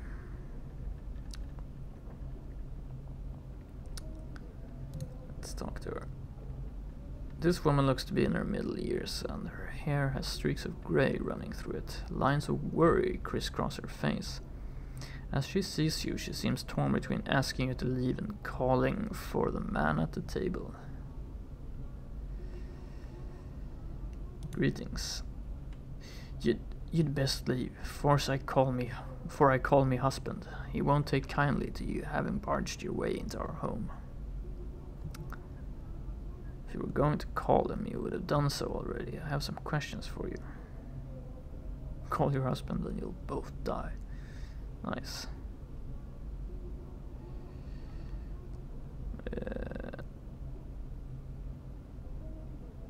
Yeah. She glances toward her husband, worry in her eyes. I have not the time, stranger. Do not be troubling me with such things. Excuse me, are you alright? Me? She seems surprised. Oh, she lowers her voice. You'd best leave. My husband has not been himself of late. You'd best not provoke him with your presence. I spoke with him. He seems troubled. What's wrong with him? He's been out of sorts of late. A touch of the cough, maybe. She gives an unconvincing half-shrug. If you tell me what's wrong, I might be able to help. I think he's done something he regrets. Her worried expression melts into despair. I think he signed one of the dead contracts. I cannot imagine what possessed him to do such a foolish thing. Money, I think. Dead contracts. The dead, the dustmen, have contracts that give them the rights to someone's body after they die. Ooh, what do the dustmen do with the body after death? Well, we've gone through this 3 times. Animate it with her black magics, turn it into one of the walking dead, make it a worker till she looks at her husband helplessly, till it rots away.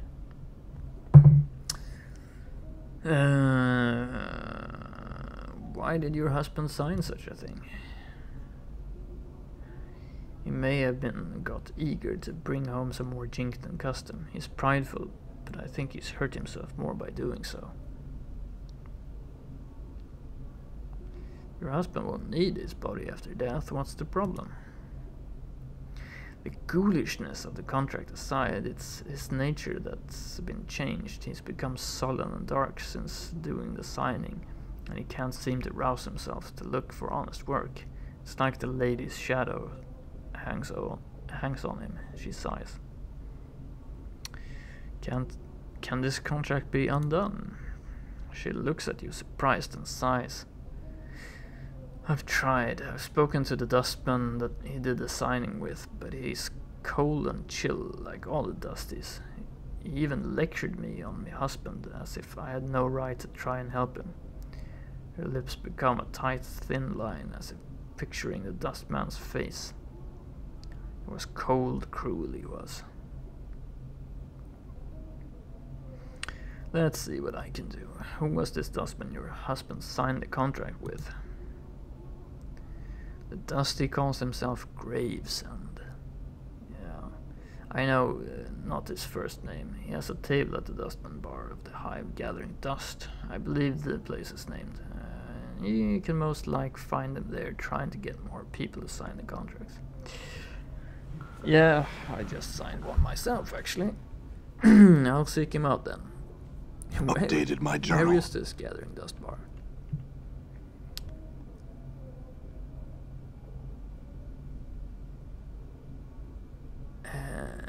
You should run right into it. There's one of them walking corpses out front. Yes. I won't turn away such a friendly gesture. She seems grateful then. Then her worried expression returns. But I must ask you not to let on I ask you to do such a thing. My husband has a terrible temper, and if he were to find out, she shudders.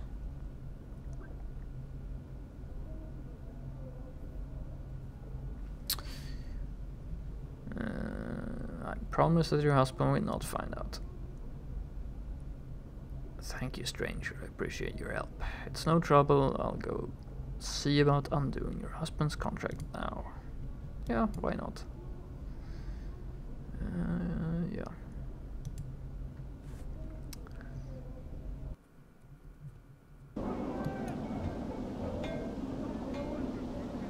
Okay. So have to go back to the bar. Just left.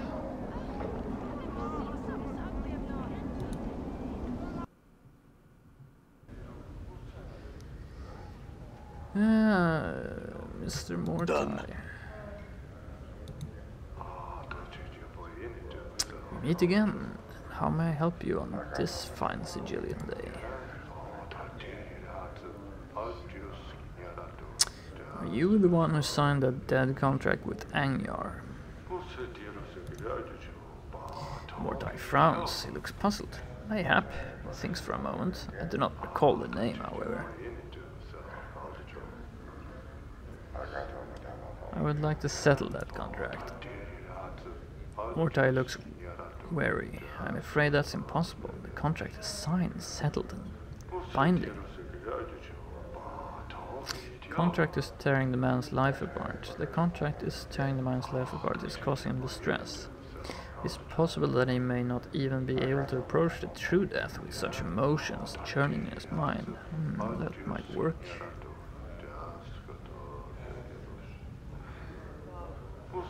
Truth, I suggest you hand over the contract right now, or I'll put you where you stand.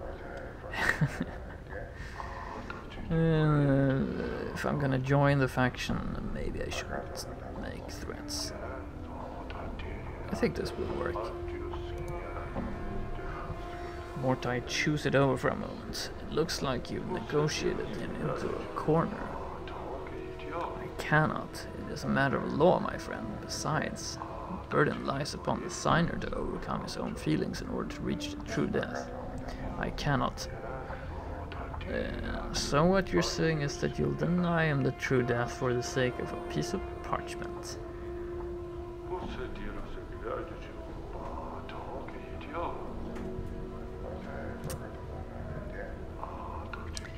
Mortai sighs and holds up his hands as if to placate you. Look, it's not how you're making it out to be.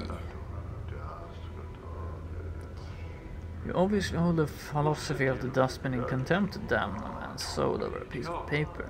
Do other members of your faction know of your conduct in this regard? If not, they soon will.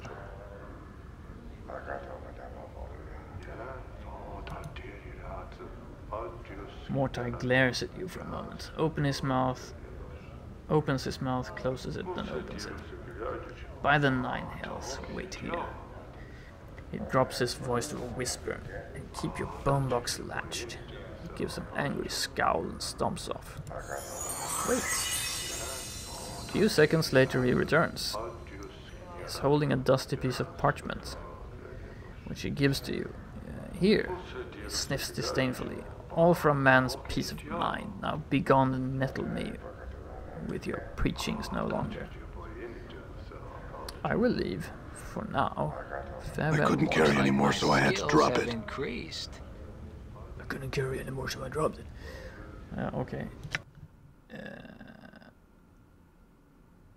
Cobblestone.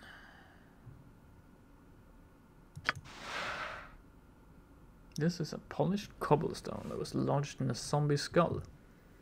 It still has traces of brain matter dripping from it. Why on earth am I holding this one?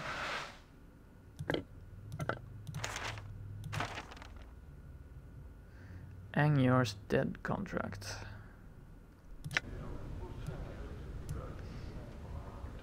What's up?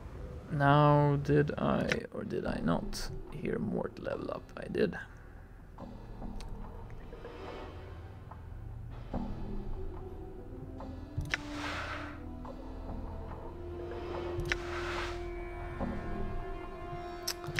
did. We're not there quite yet, but pretty soon.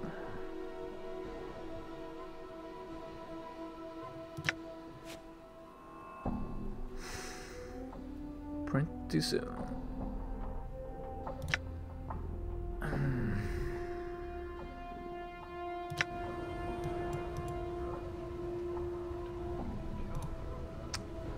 Okay, well that was easy. All right. Done.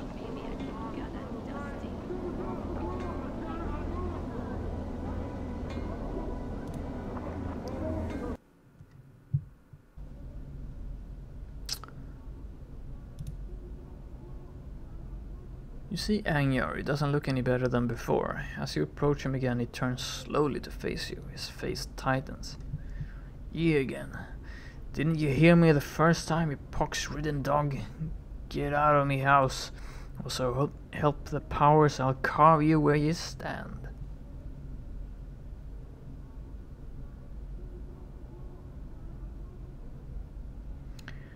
Show him his dustman contract. As you pull out the contract, the blood drains out of Angyar's face. For a moment he seems at a loss for words, then his temper quickly resurfaces. Where did you get that? By the power, you'd best tell me. Your wife told me where it was. She was worried about you. Well, no, I promised not to tell him about that. I took it from a dust named Mortuary. It has your name on it. Tear up the contract. Yeah, tear up the contract. Updated my journal. You tear up the parchment, and Angyar's eyes follow the bits of paper as they float to the ground, with a desperate look. He shudders slightly, then straightens as if a great weight was lifted from him. He looks like he's about to thank you, but then stops and stares at you suspiciously. Nothing's free, not in the Hive, Cutter. Consider this free and expect a lot of rules in the Hive to change while I'm around.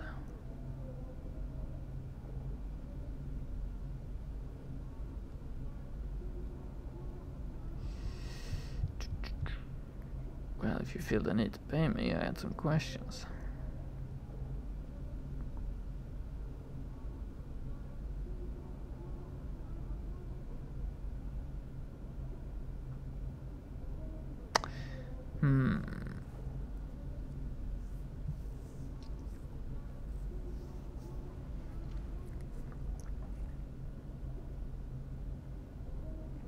Yeah, consider this free.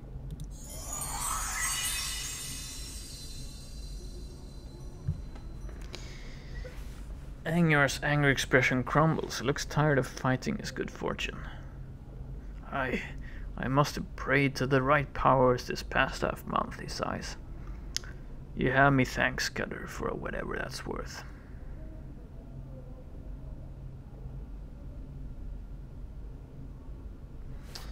Actually, perhaps you can help me. I have some questions.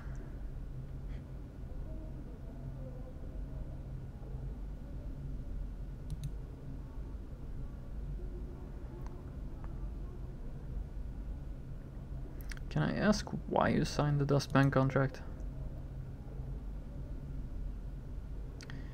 Perhaps it's the sheer amount of riches and wealth that surrounds you that distracts you. He snorts. We have less than nothing, and I needed Jink. Didn't seem to matter too much at the time where it might come from, and selling me body to the Dusties is a lot more honest than most work around here. What caused you to change your mind? It's just, he sighs then.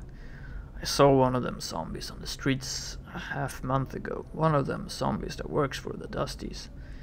And it stabbed me in the heart. I knew I'd made a mistake. I didn't want to be any part of that after death.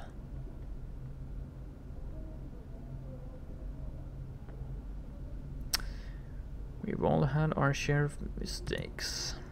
I suppose so. Looking for a man named Farad. Angyar nods. Hey, that name be known to me, and not a fond name it is either. What can you tell me about him? He's one of them collectors, and one with a long shadow. Has quite a few boys at his beck and call. He may not be Lord of the Realm, but he's not a smart one to tangle with on his turf. Do you know where I can find him? Updated my journal. Hey, but I wouldn't be doing you a favor telling it to you. His frown deepens. One of my kin fell into his lot a few months ago and spilled some of the dark of old Farad. So I hear tell Ferret's actually got his kip buried somewhere under Ragpicker Square. To get to it, there's some kind of portal you need to jump through while carrying some junk in your hand. Some junk? At least we don't have to carry our junk in our hand. Okay, where's Ragpicker Square? I think I know that. You do best to walk careful there. The collectors there don't always wait for a body to die before collecting on the corpse, you hear? Some other questions. Do you mind if I rest here? Never mind.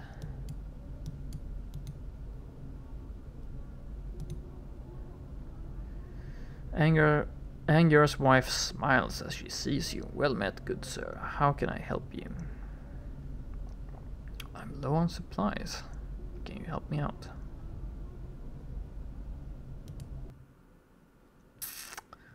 Nice. Store. So we can buy bandages for 6 coppers and needle and thread for 12.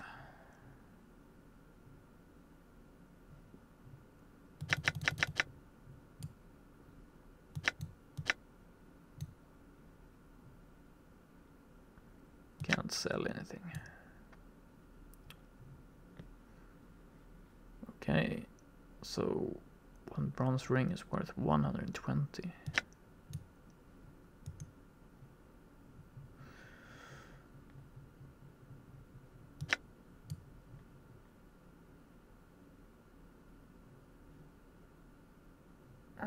Well, I don't think we're gonna buy anything, but interesting. I'm gone. It seems like we can rest there as well if we need to, but we could rest in the tomb right next to it, so. Okay. Normal Hive dwellers. Okay, so the Mausoleum then. Yes.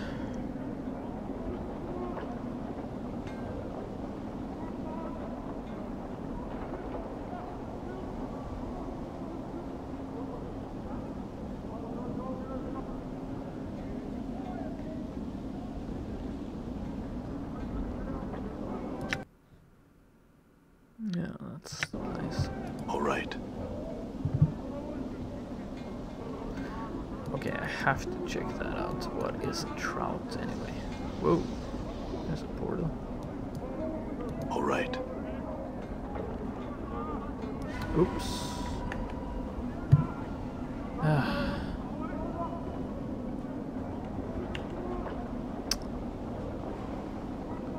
One copper gets you here. Directions. Okay.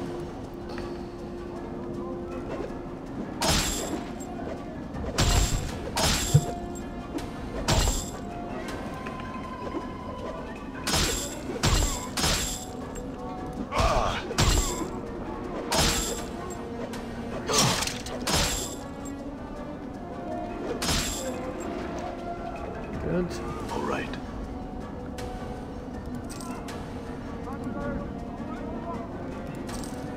All right.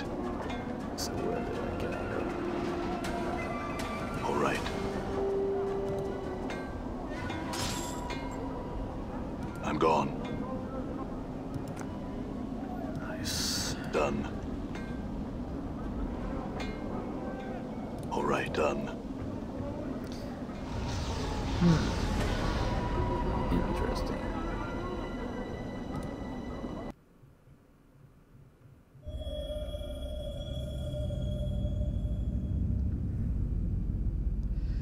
Guardian Spirit. This spectral figure materializes from the gloom of the passageway ahead and quickly moves to block your path.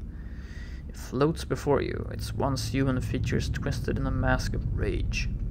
Defilers, leave this place at once. Greetings. Leave now, its booming voice echoes down the hall. This place is forbidden to the living. Leave while you still can. I have some questions first.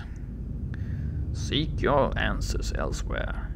This place is a sanctuary for the dead. I shall not permit their slumber to be disturbed by the intrusion of yet another insolent mortal. Another? Has someone else been here?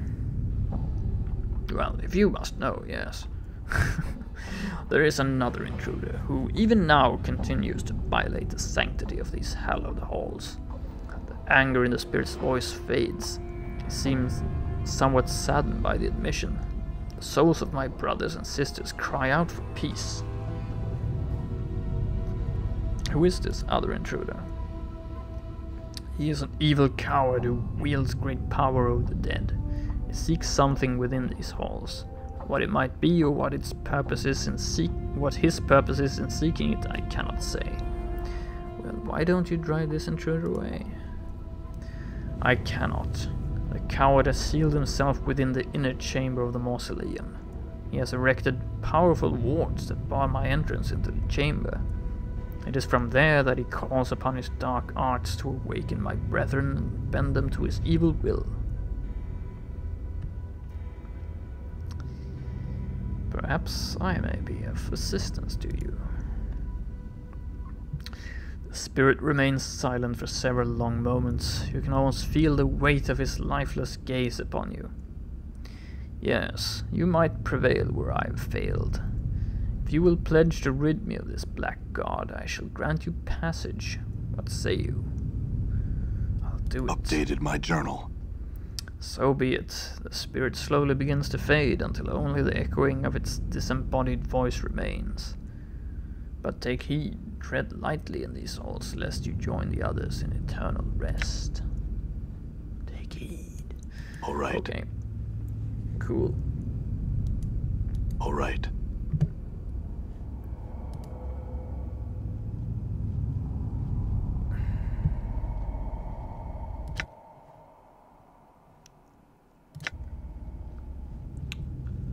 All right.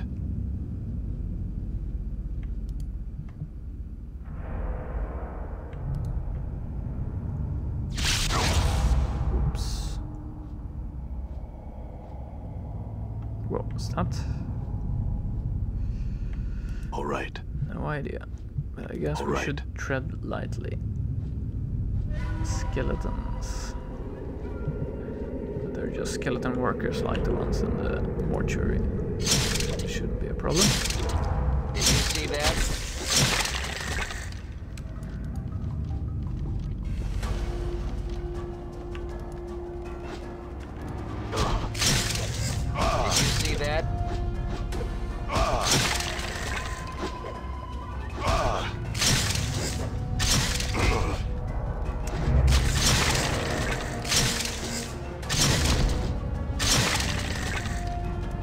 Done. Yep.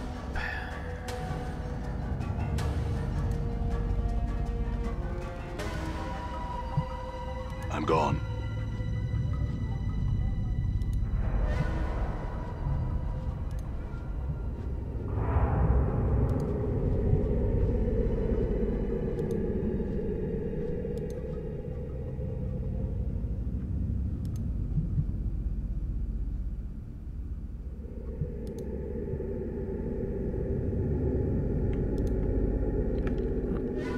Just as I start running, let me find more skeletons. Oop. Did you see that? Behind. Die.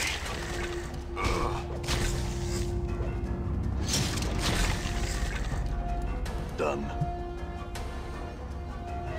Well, maybe I need to take damage or heals 3 hit points.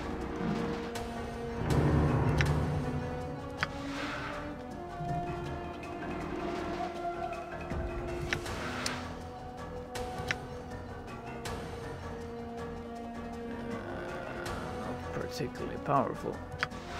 It's 9 points.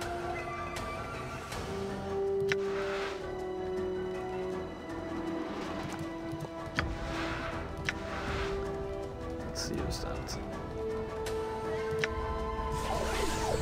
Done. Just in case. right.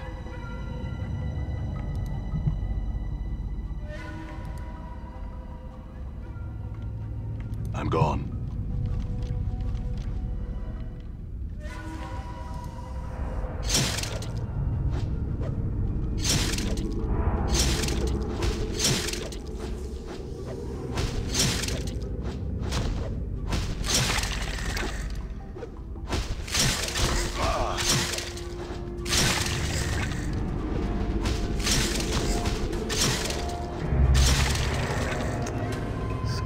A lot of these skeletons, actually.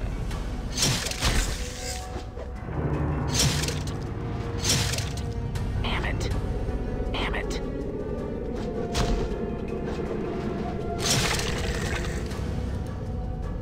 All right. What's this? Graves. Bandages. Nice. Done. I'm gone. Really don't like Done. the pathing system. Heart charm. What does a heart charm do? Ooh, heal 27 hit points.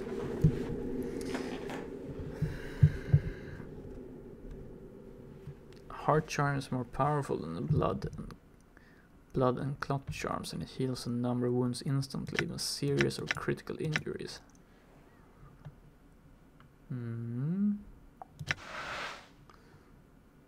That's nice. Let's use a bandage. All right.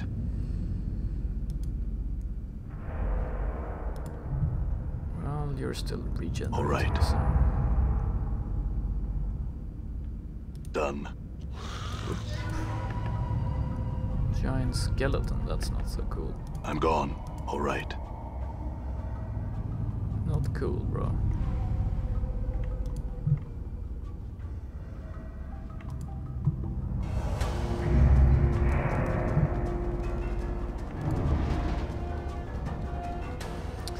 That didn't work out too well the last time.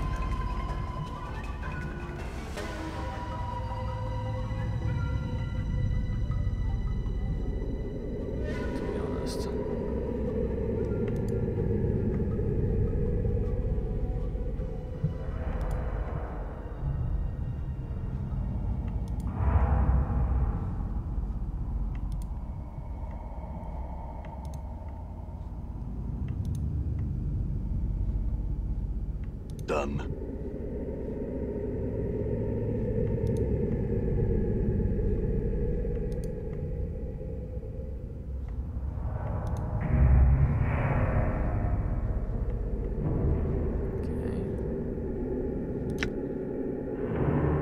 Mausoleum inner chamber. Well, that's what we wanted. All right. To go, right?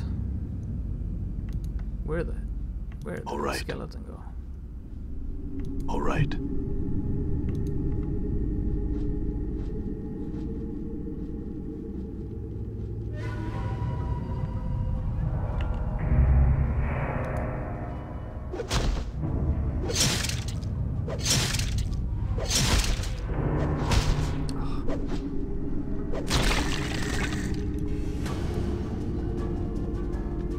All right.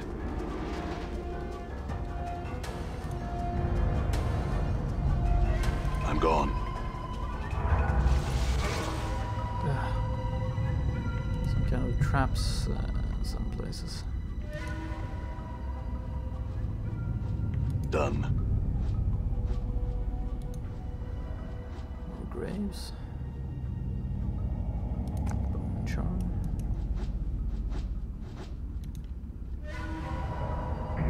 Rags. Oh, that's useful.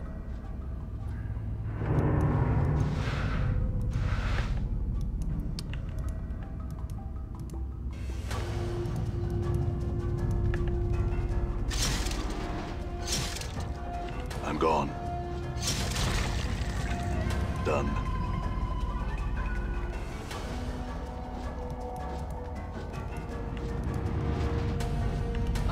Did you see that?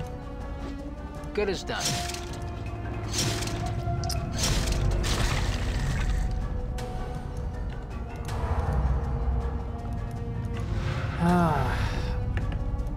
I order them to attack and they stand there, so okay. To move them and then order them to attack. With clumsy interface.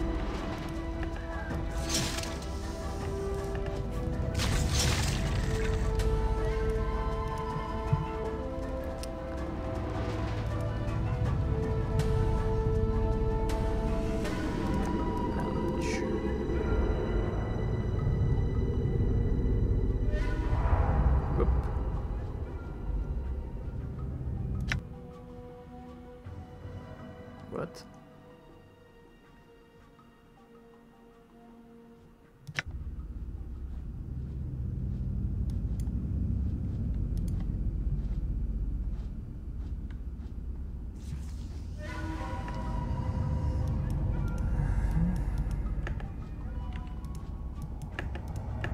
Done.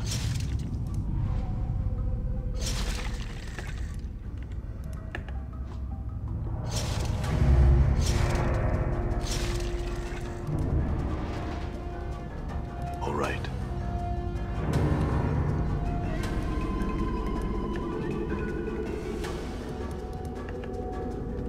Yeah.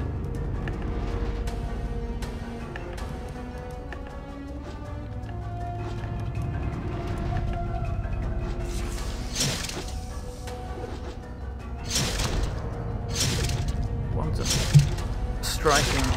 I feel stronger. Trying to hit them because it's almost impossible to hit.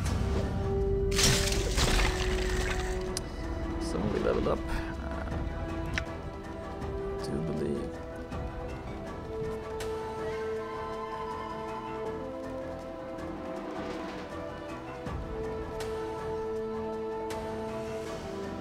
Indeed we did.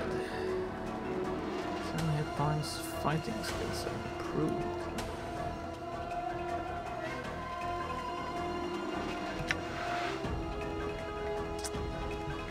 One character points. So if I increase my dex, does that do anything? No, nothing. Constitution. Nope. Charisma, intelligence, wisdom, or strength maybe?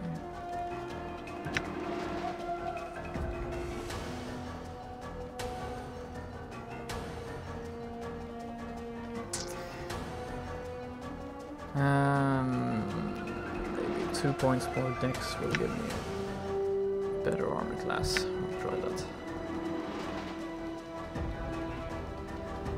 Yeah, actually my base Thaco did go down 1 point to 16, so okay, cool. All right. A silver ring. Nice. Fortunately, we don't have any space in the inventory.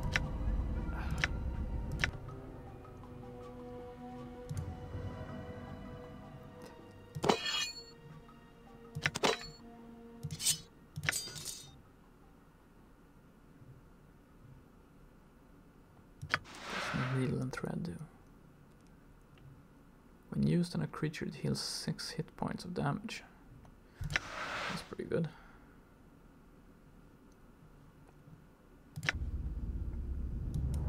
All right. I'm gone.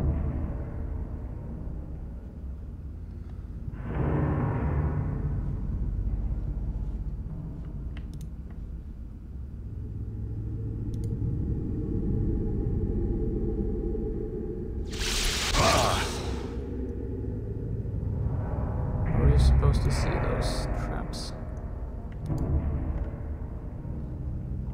All right. All right.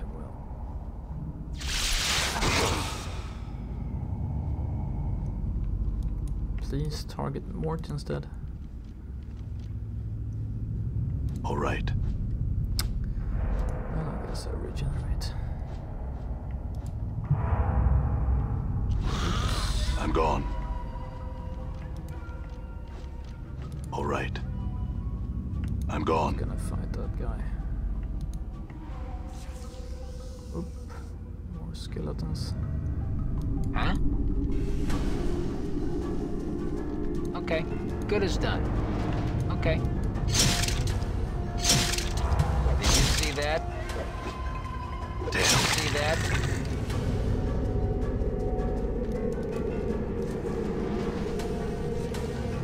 All right.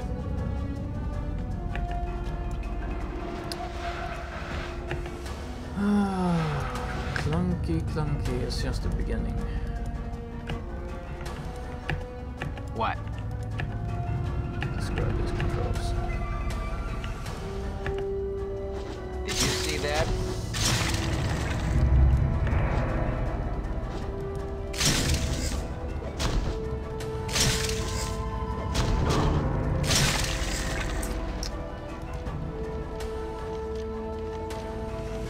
What's up, Chief?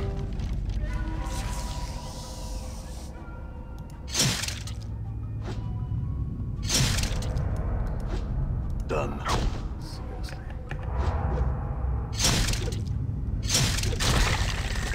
Done. Commons. All right.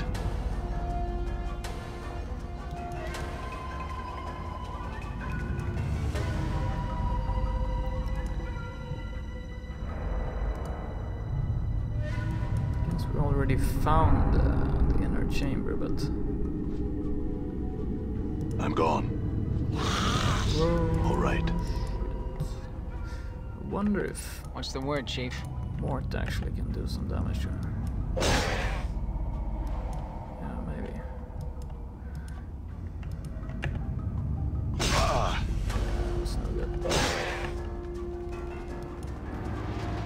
Two of them.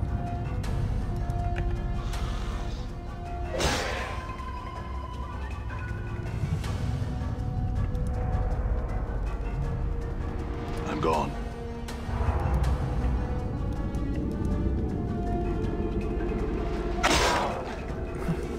This works, I can keep him Done. distracted by running back and forward. More Did you see that? pot shotting him. Come on. You have to keep running. Done.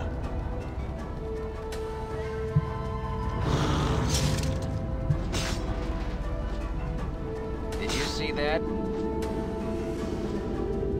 Damn it. Done. All right.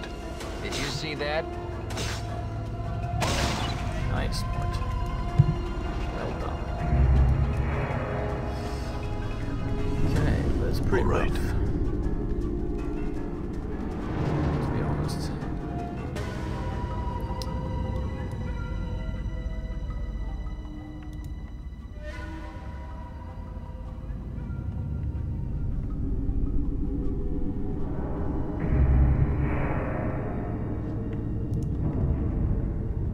Done.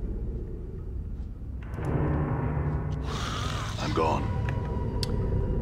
Okay. What's up? Mort to attack Good as him. done. Sure, why not? You, my friend.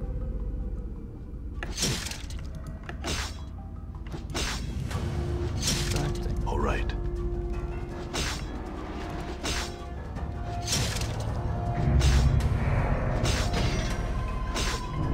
Damn it. Damn it. Damn. We're hitting this. There we go. Done. Kinda I'm works. gone.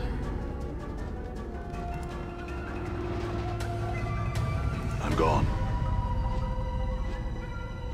Yeah?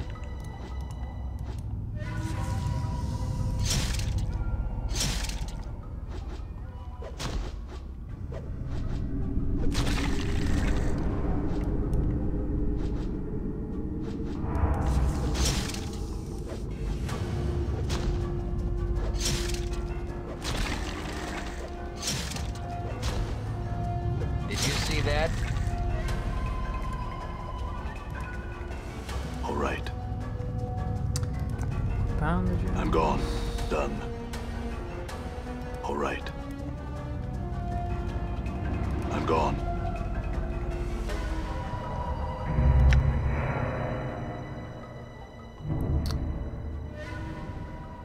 I think we've been everywhere.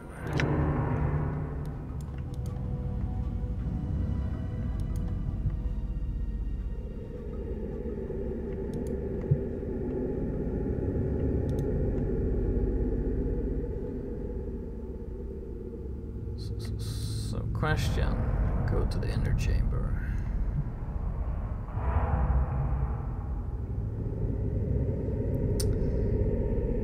Kinda need to heal you. We'll see.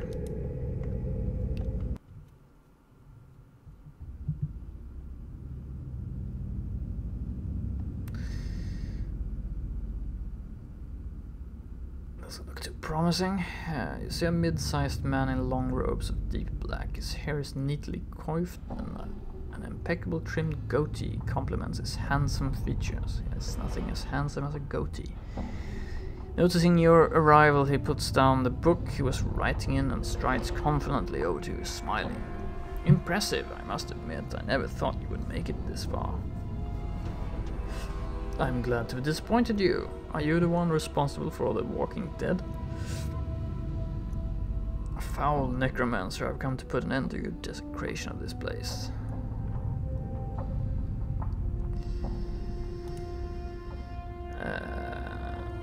Who I am is of no consequence to you. What I want is the question that should concern you most. As he speaks, he looks you up and down as if somehow fascinated by you. Very well, what do you want? He takes a step back and cocks an eyebrow. I want your blood. What a coincidence, I come for your blood as well, prepare to die. Is that some kind of threat? The man starts to answer but stops himself abruptly. An evil smile spreads across his face and he begins to laugh. Yes, I suppose it is. He continues to laugh even harder at his own private joke. You notice that his hands have begun to move at his sides. Slowly they flit back and forth, tracing intricate patterns in the air. Great. Huh? You know what, Mort? We're gonna use your special ability now.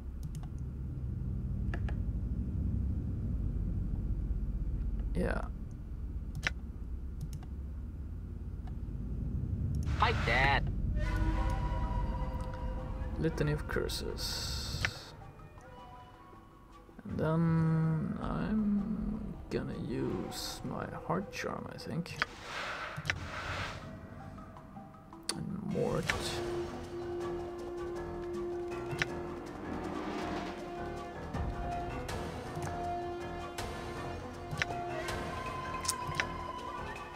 You're gonna have to use some bandages, my friend.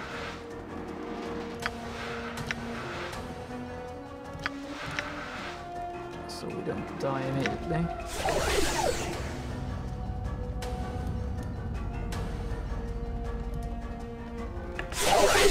Whoa. All these skeletons suddenly.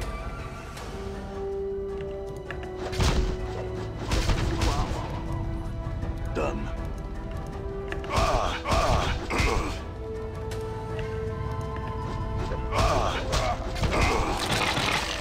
That was a bit tense for a moment. Fortunately, Necromancer died as soon as we killed, or the skeletons died as soon as we killed the Necromancer. Whew, okay. Copper commons, bracelet, scroll of ice knife. I guess that was what he was trying to cast. I'm gone. I cursed him. I'm gone. What's this? Dagger. Scroll of chromatic orb. I don't have any space. Strawhan's diary. Okay. First of all, dagger. 1 to 6 piercing, speed 2. might want to use that actually.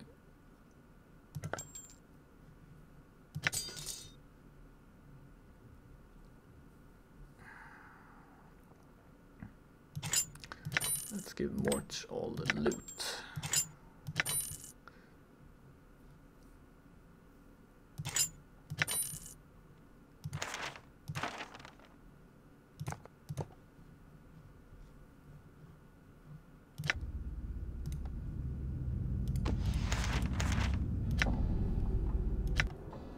Strawhan's diary. This leather-bound tome is cracked and worn with age. Some sort of crest has been burned into the cover. You can make out a series of interlocking triangles centered about the initials SR.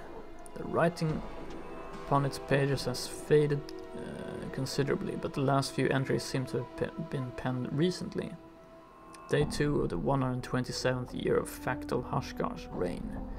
At last I found it. The missing page of the Aptarge Grimoire is now in my possession. As I had guessed, the page detailed the necessary components for the casting of the final transformation spell. As I guessed. I have all but one of the components. A drop from an immortal's blood is all that stands between me and the eternal power of Lichtem. But where can I find such a rarity? Perhaps I should seek the answers through divination. Day 14. After days of taxing divination spells, I finally have my answers. The divination revealed the location of an immortal to be somewhere within an ancient mausoleum located in the Hive section of Sigil.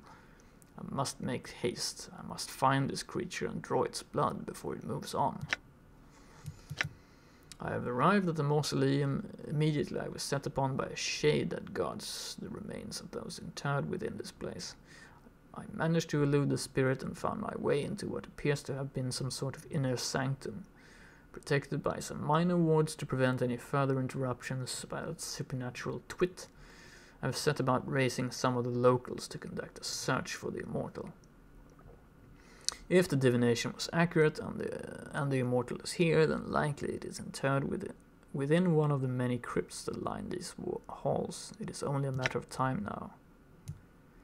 Day 17. I'm not alone. Someone has entered the mausoleum and is interfering with my servants. Could this be the one I seek? The divination revealed only that I would find the immortal here. Could it be that my presence in this place has prompted that which I seek to seek me out? What a delightful twist. I shall have to... The ink of this last entry is still wet. Yeah, I guess that was it.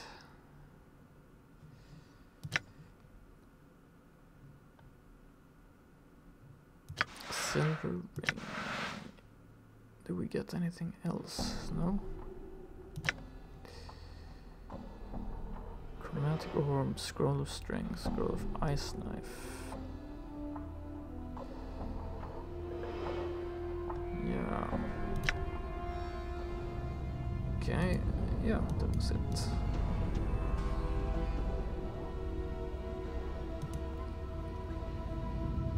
Skull. Not sure I want a skull, but could give it to Mort, I guess.